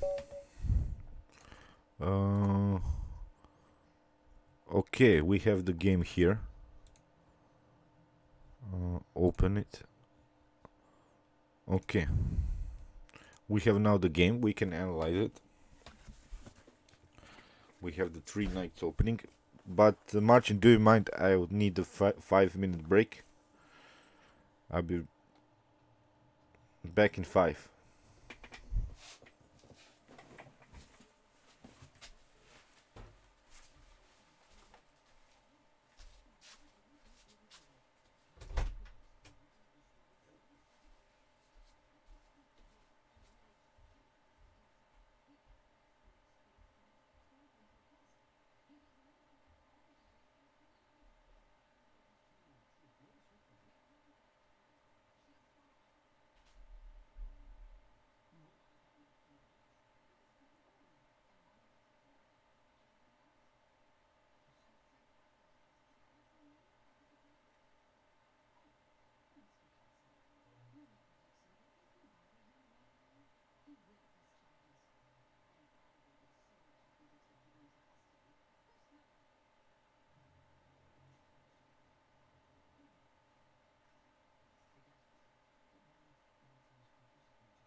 Okay, we have now Marcin's game, e4, e5. Okay, we have the three knights variation.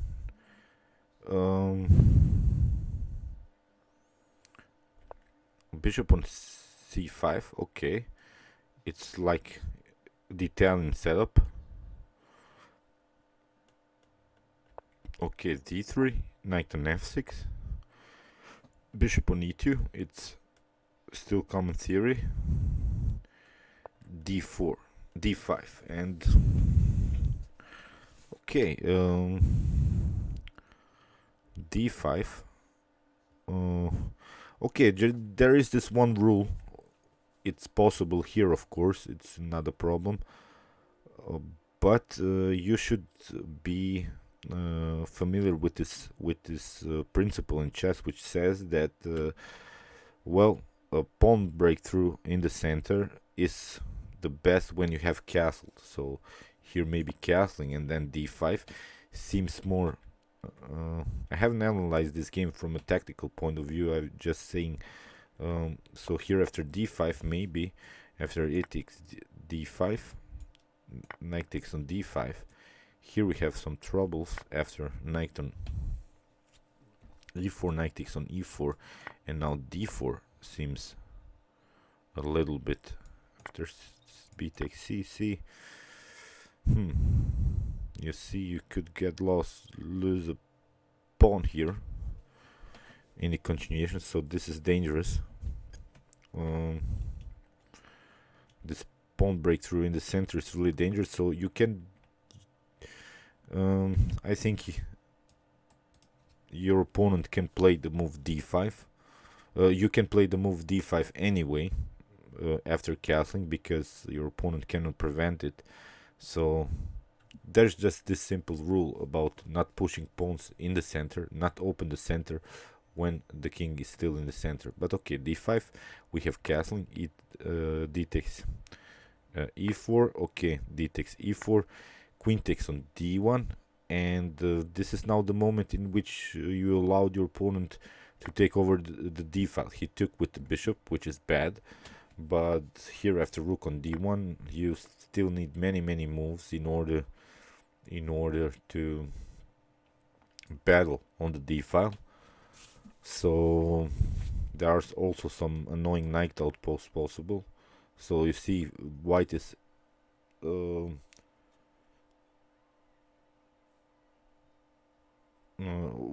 there is this problem now that you have to castle.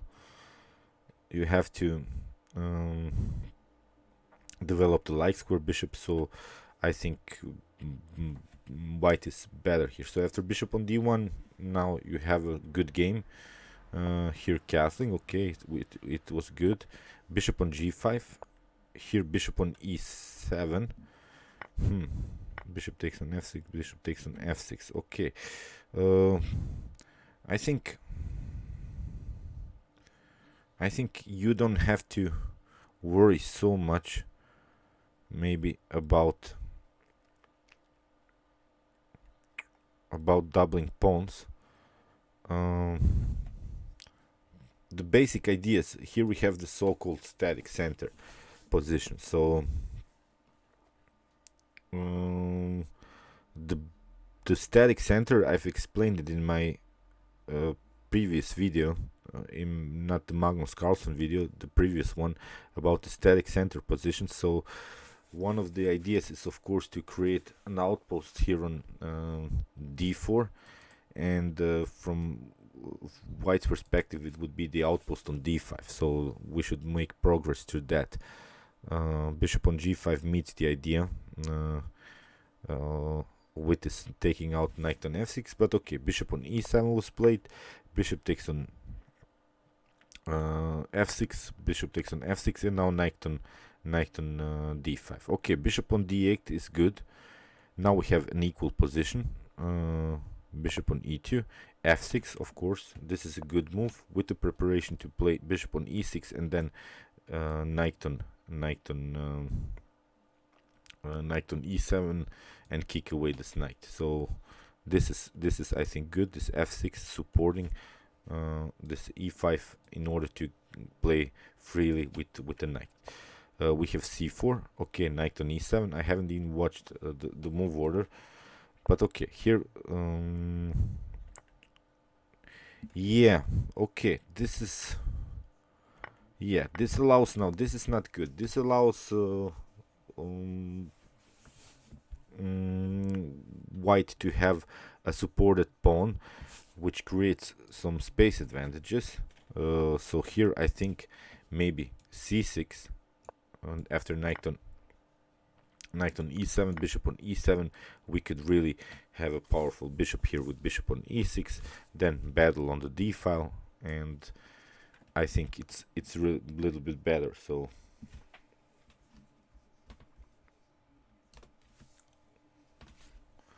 I simply like more this c6 idea. Pavan here is 1:30 a.m. Okay, let's see the continuation. Knight takes on d5. We have c takes d5, bishop on e7. Okay, creating a blockade against this potential d6, which is good. a3, and now bishop on d7, and now b4. Okay, a5. Okay, we want to open the position for the bishops. We have b5. This is good, and now bishop on a3. Now it's a good game. You see how this was a good tactical motive, I think, to open somehow. After b takes a5, still we have rook takes on a5. Then this bishop, this pawn is hanging. After rook on b1, we could fix the position here with b6, and still white will lose the pawn on a3. So okay, bishop on a3. Now your pawn up. This is now good game. Rook on b1, bishop on b4. Okay, this is a little bit lost of tempo because you cannot push the pawn on a4 in the next move. Maybe here a blocking system, bishop on c5, b6, or even bishop on d6 does make the same thing. Bishop on b4. Okay, rook on c1. Now rook on c8. Okay, bringing all of the pieces in the game, which is good. Bringing the last piece, h3, and now g4. This is good. This is a very interesting move, but it allows maybe some positional trades of pieces. Here rook on d1 was played. Maybe here a good move is knight on h2, after maybe something like b6, bishop on g4, in order to simplify the position and try to fix the position here on this c4, on this c6 square. So these are these defensive ideas here for white. Okay, g5 was played. Maybe it's not the most accurate, but okay, I like it. At least the knight cannot jump here on h4 and then on f5. Rook on d1 was played, and now king on g7. Okay, here we can simply try to push forward the pawn, but maybe c6 is an interesting idea to just really open the position. Okay, we cannot take immediately because of this d file mess, but okay, knight on d2. Here king on g6. Okay, you're not playing very active with your king. Knight on c4. You see how white is trying to create a blockade. Still he has this bishop on g4 idea, because your rook is a little bit, so be careful with these things, because this knight, after trades of bishop, light square bishop, can never be attacked by any piece, by a bishop or a rook anymore. So b6 was played. Okay, knight on b2. We have h5. This is very good, because not allowing this bishop on g4 idea. Knight on d3, and now bishop on d6. Very good, controlling this position by the knight. The knight is out of game now. g4, and now h takes g4, bishop takes on g4, and you see now after bishop takes on g4, a takes g4. Well, still it's hard to make progress here, although the evaluation is probably winning for you. But rook on h8 was played, bringing the rook into the game. f3, rook on h3, knight on e1, rook from a to h8. Okay, you're trying now to create some mess on the h file, so it's basically unpreventable. So here rook on d2. Okay, now we have very nice here with this bishop on c5. It's just okay. I haven't seen all of these ideas here. After f3, rook on h3, here king on g2 can be maybe, rook on h4, and now rook on a1 competing after a4.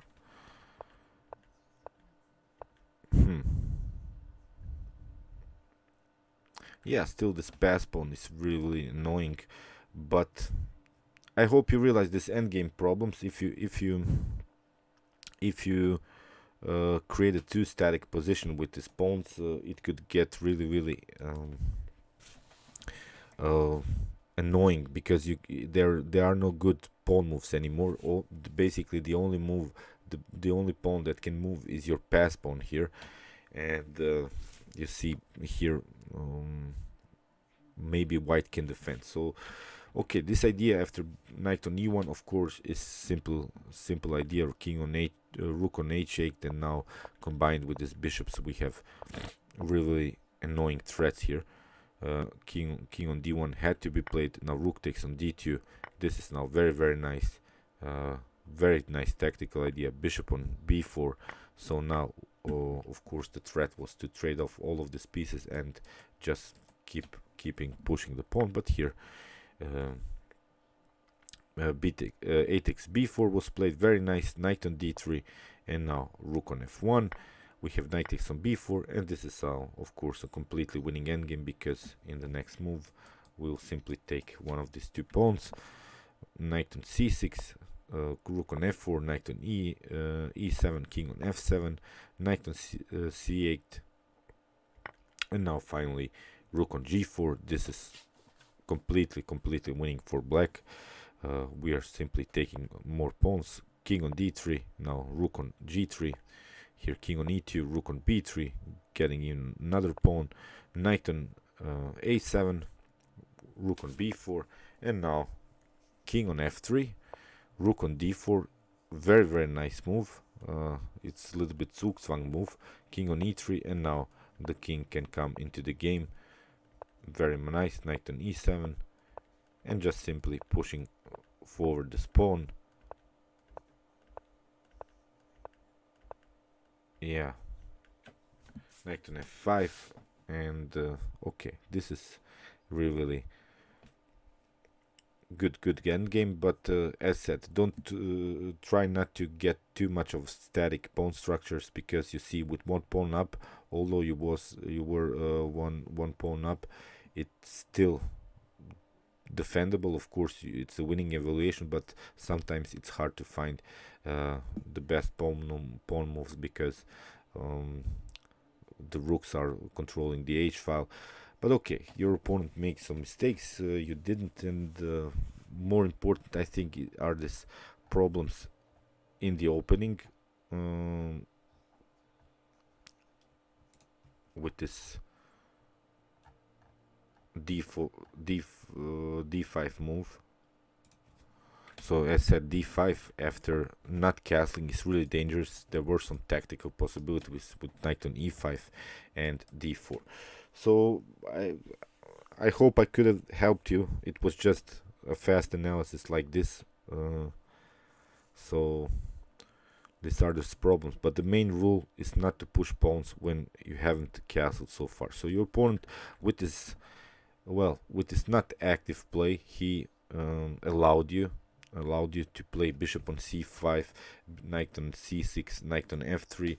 So these are really nice squares for the pieces, and he has blocked out his own bishop with the move d3. Let's see possible continuation. d3 castling, uh, knight on f6, pardon me. Here bishop on e2, we can simply castling, and even here d6 is a good move because we don't have to create too much an aggressive game, because our activity of our own pieces is much better combined. Let's see, this bishop is better than this bishop is better than this bishop, so we have two better bishops. The knight's activity is equal, so here you have already equalized the position in an early stage of the game with black pieces. That's a huge thing, and that's, I think, a good continuation for you too.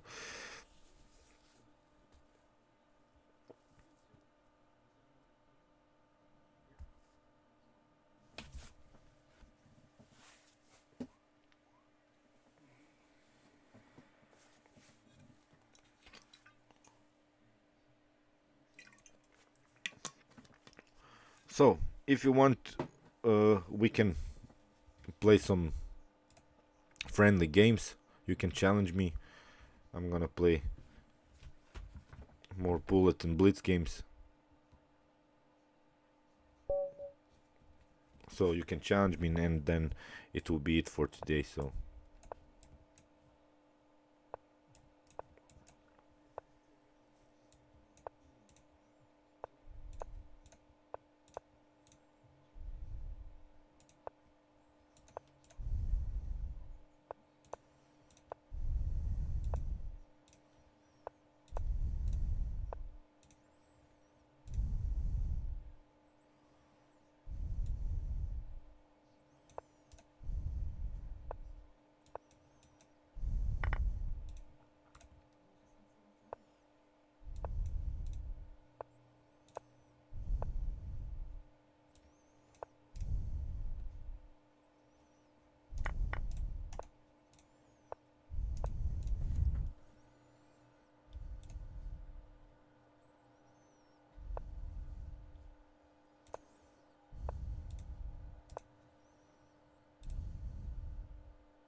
it was just a quick bullet game.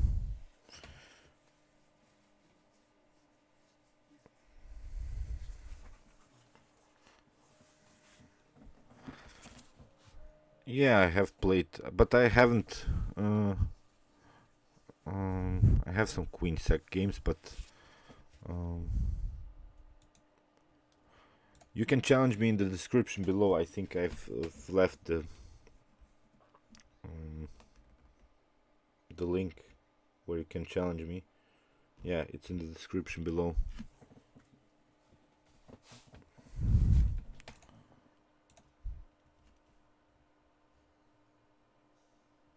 So I'm gonna play another till the next challenge.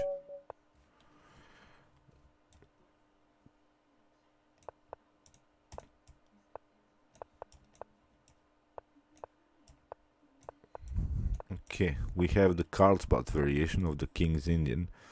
So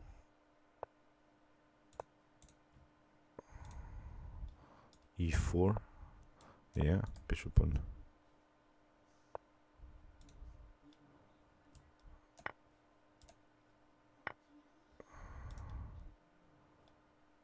I'm gonna stay like this. This is not good. Bishop on D.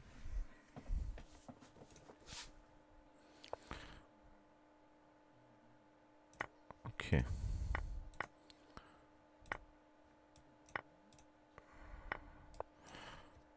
Okay, now this is the main target after f3.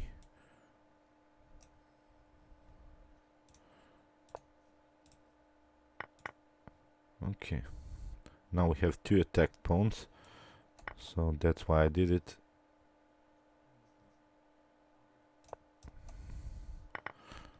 Now the a2 is the target, and occupying the second rank, and this could be dangerous. So I have no challengers. I'm gonna play another bullet game.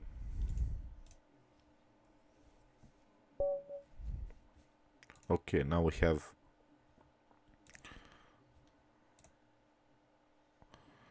Dave, if you could challenge me a casual game. Dave Keller. Okay, we have e6. Let's go for the c4 line. Now it transposed into Benoni setup. But okay, I'm gonna try this very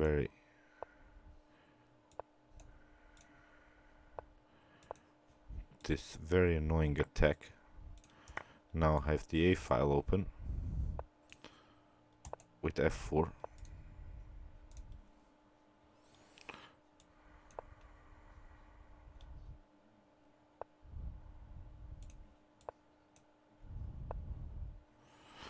So rook on e1. I want to, after f5, want to play the move e5.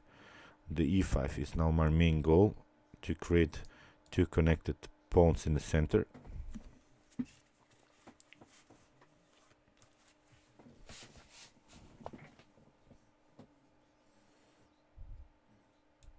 Okay.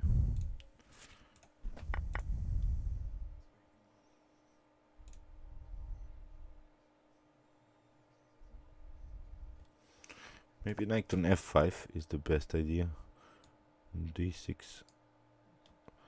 Let's prevent this idea of knight on f5.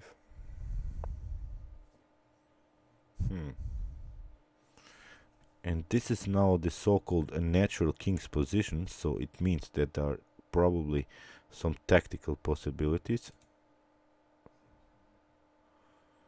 But which one?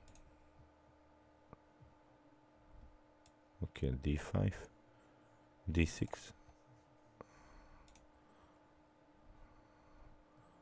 After knight on f5, I'm gonna go queen on. Yeah, he cannot play because of the pin, but I wanted to.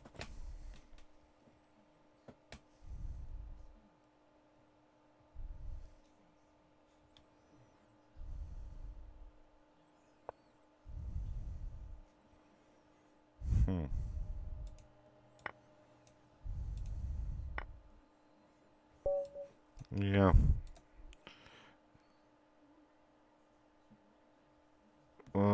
Can you challenge me to a casual game, please?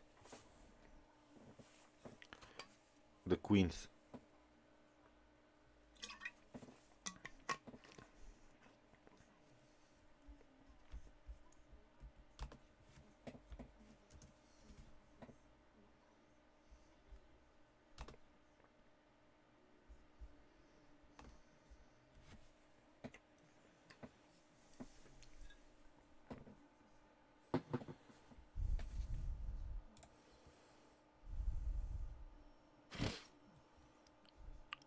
Okay. We have the queens 64.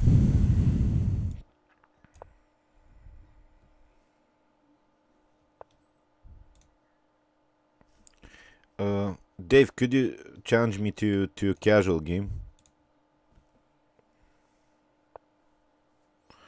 Okay, let's go for the 150 attack. bishop on e3.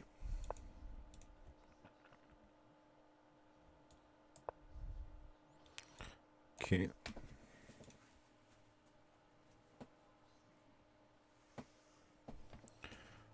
Takes d4. Yeah, this is now the problem.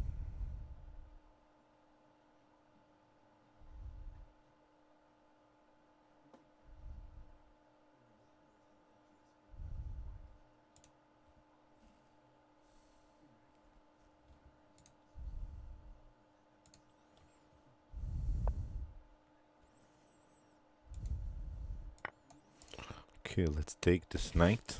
If offered, I'm gonna take it.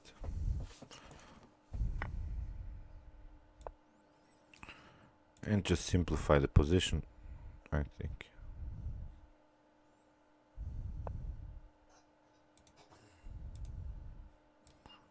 Takes.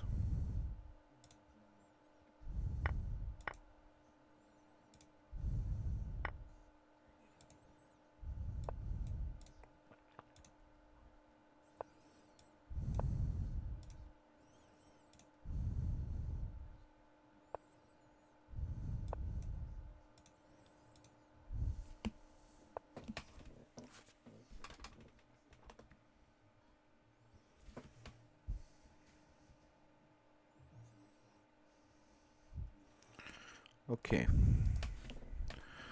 h4, h5 to open the h file and create checkmate threats on.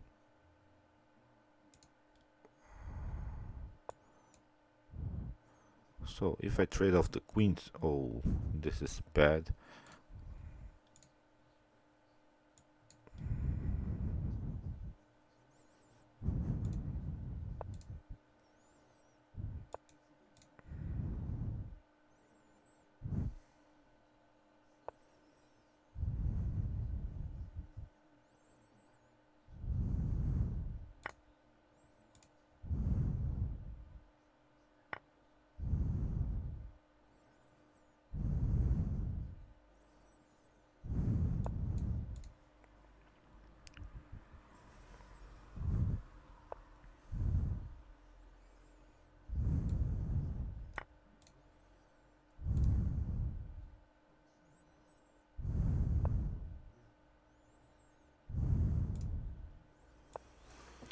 f4.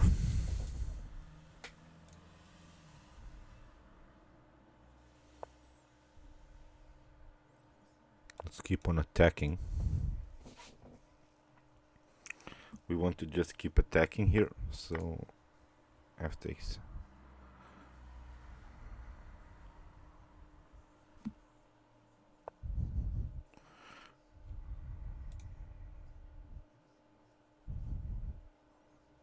Okay, okay.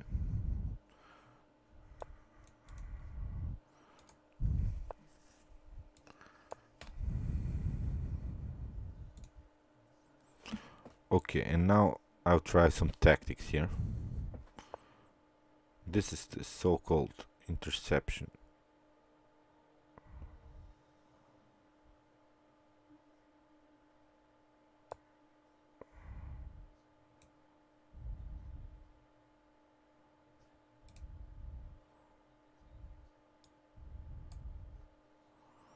This is, if it takes with the bishop, then I have queen on h7.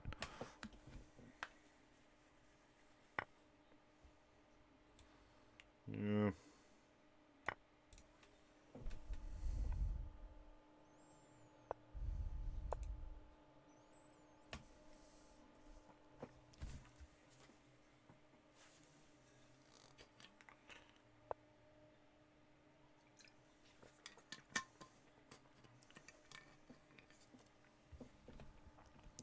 Okay, we're continuing to attack.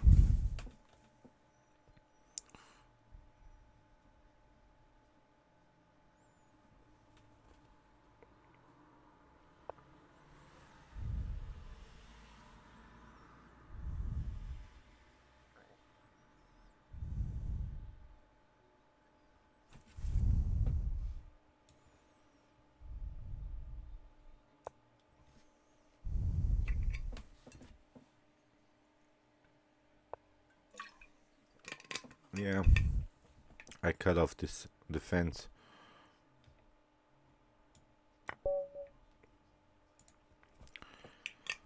Okay, we have Dave.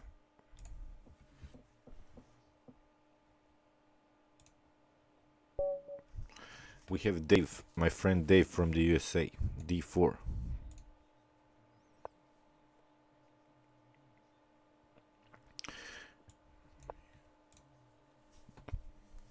You don't have to be nervous. Yeah.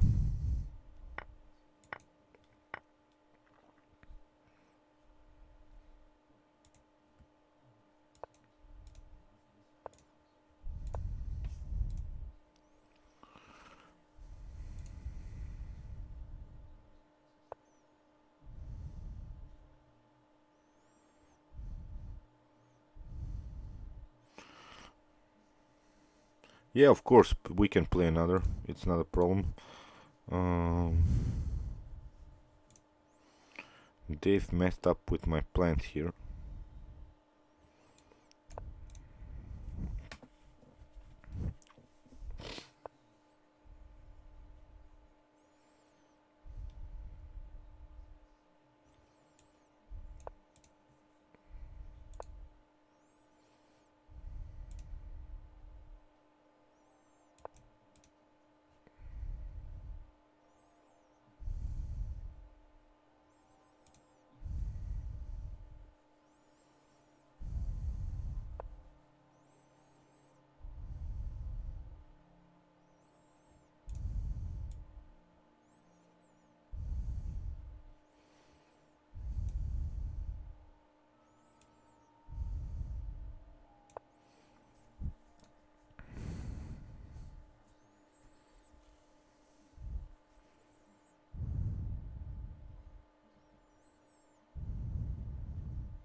Okay.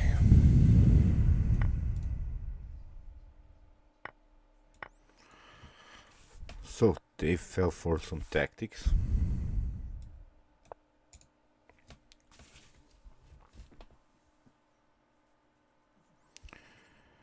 Thank you, Daniel.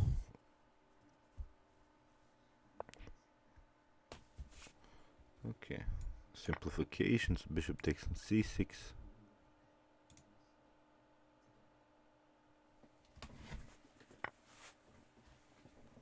Knight takes on f6.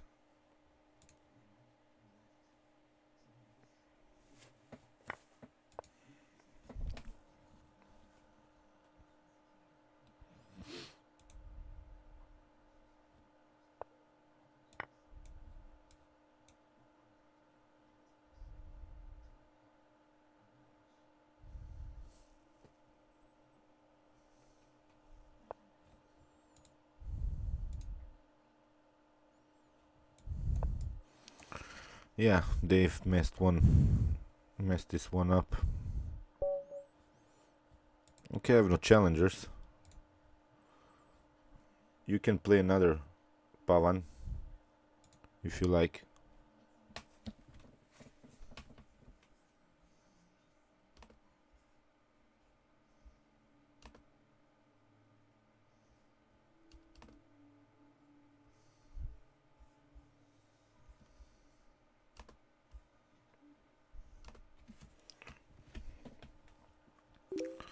Okay, we have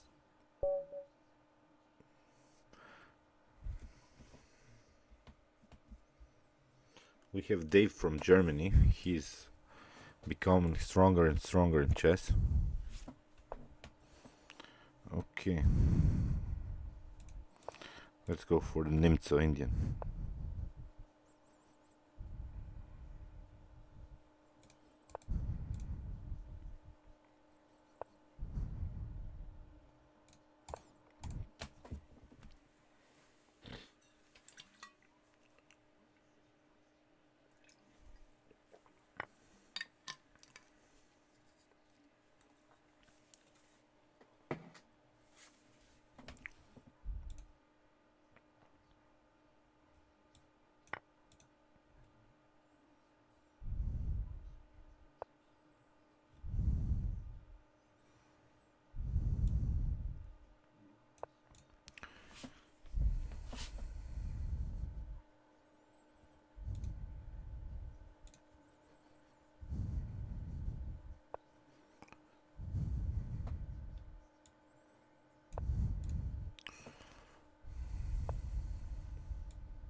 Okay, I'm gonna try now d5.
Okay, what to do here? Knight on f6 or e5.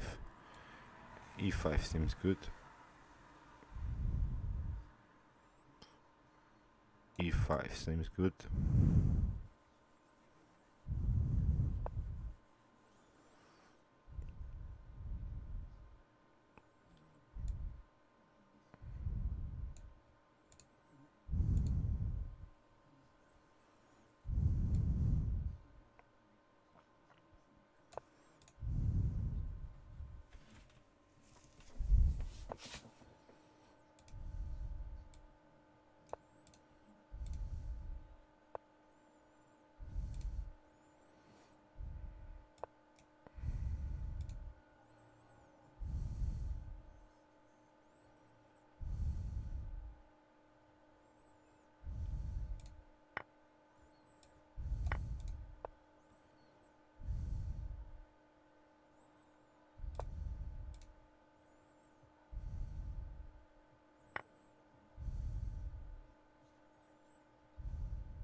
Laku noć, Marcin.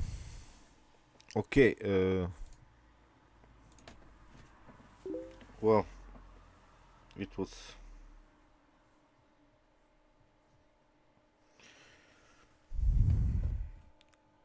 Okay, we have the queens. Let's see.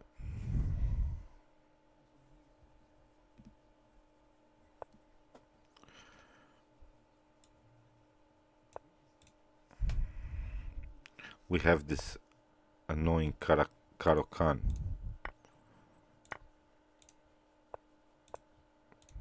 But I don't like the Karo-Khan myself, but okay. Um,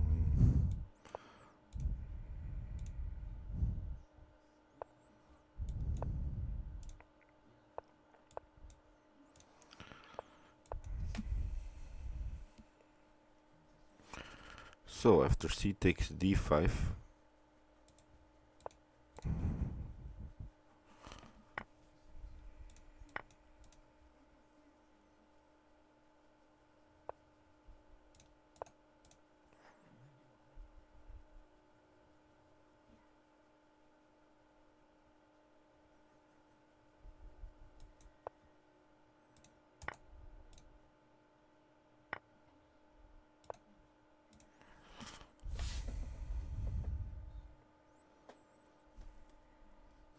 yeah, Dave, it was really good game. Maybe you should have taken this a pawn after I pushed a5. I don't know. So the c4 is the main target here. c4 and c3, weak square, weak pawn.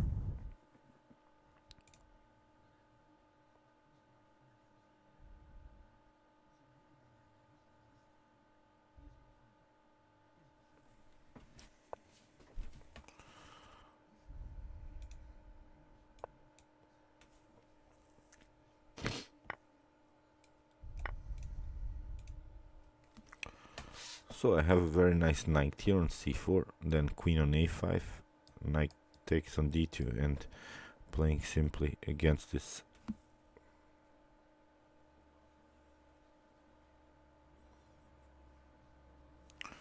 I think Pavan is playing now. Yeah, it's Dave. It's not a delayed Benko line. It's about it's this Blumenfeld. It's this so-called Blumenfeld gambit. Okay, let's take this. A pawn is a pawn. I have nothing against the free pawn.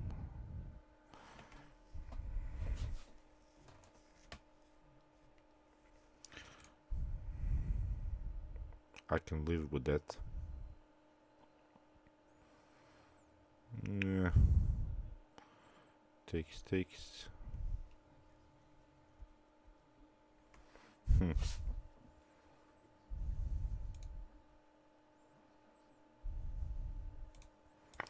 Let's take this knight. It was too strong here on the central square. e5. Here I can go.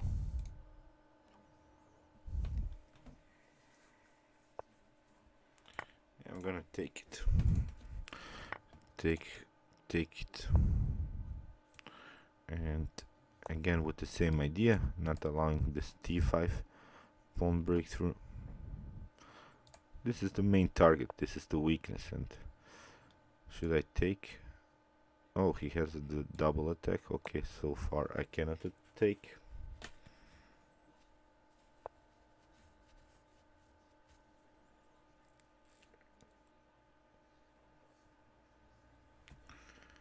Okay, I have to defend first. I don't want to lose any pawns. Maybe I should go for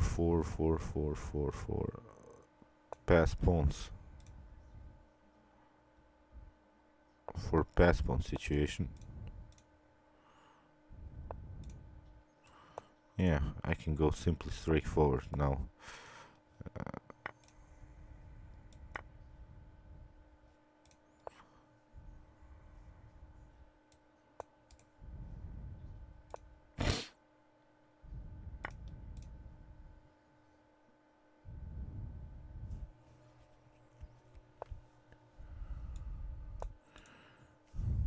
Am I going to get checkmated by the queen?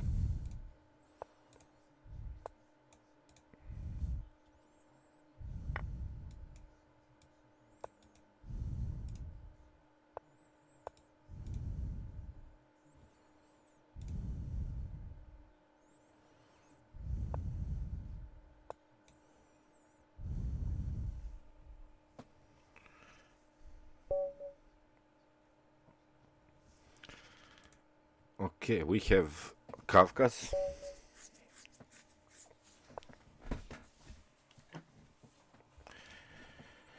Okay, what to do here? Let's try this line. We have an English opening. Oh. With e3. Let's go into a modern defense setup. I like the modern defense setup. And now we're basically into a normal King's Indian setup.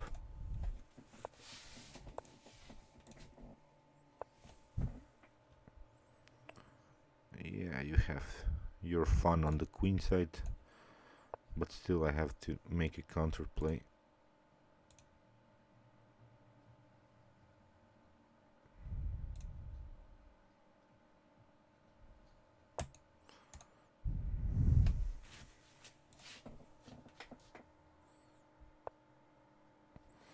Okay, now I solved the problems here. Now it's time for me to push.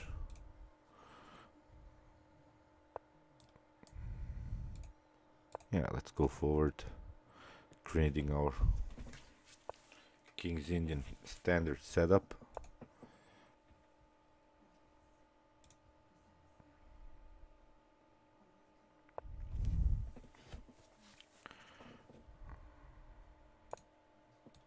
Now g4 is the threat. Yeah.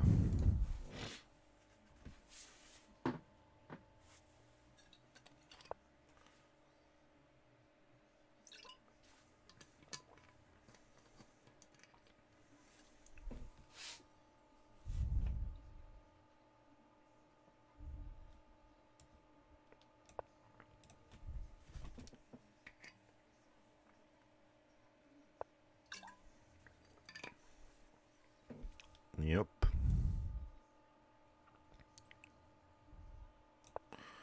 How to defend this? I think it's checkmate. I don't have to take even this bishop.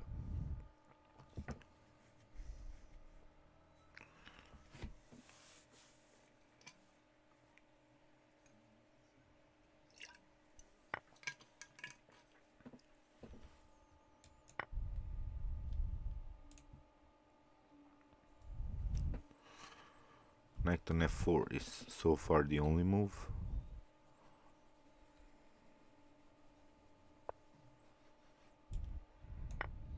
Now bishop on f1.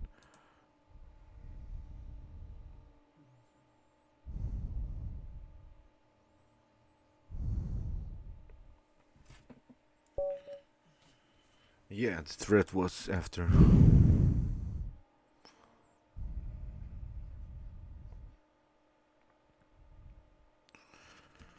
So I have no challengers.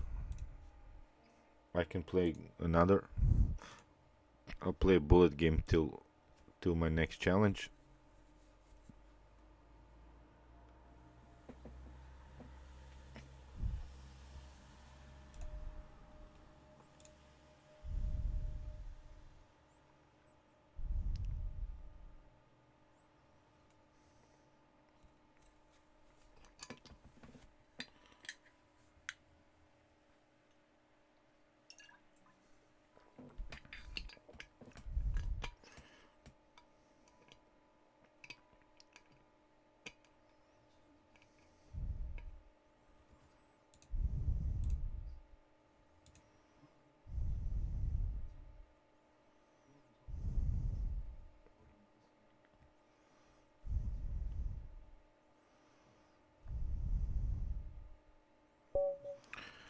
So we have here Parabellum, one bullet game, and I think it will be it for today.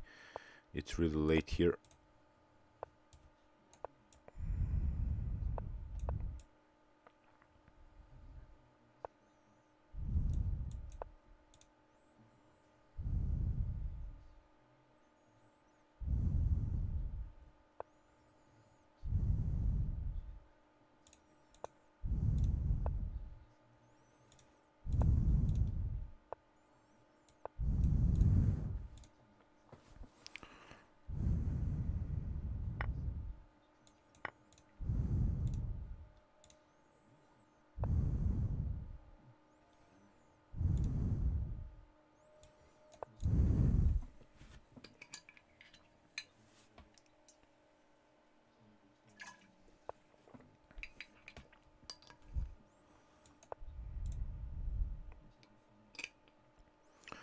Okay.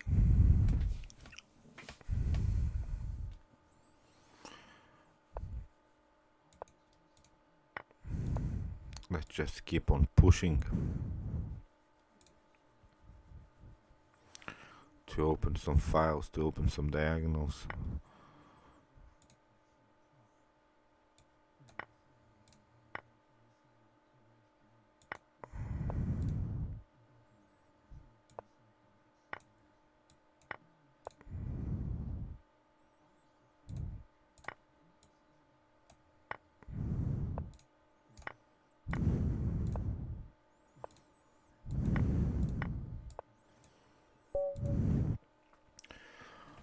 Okay, guys, this will be it for today.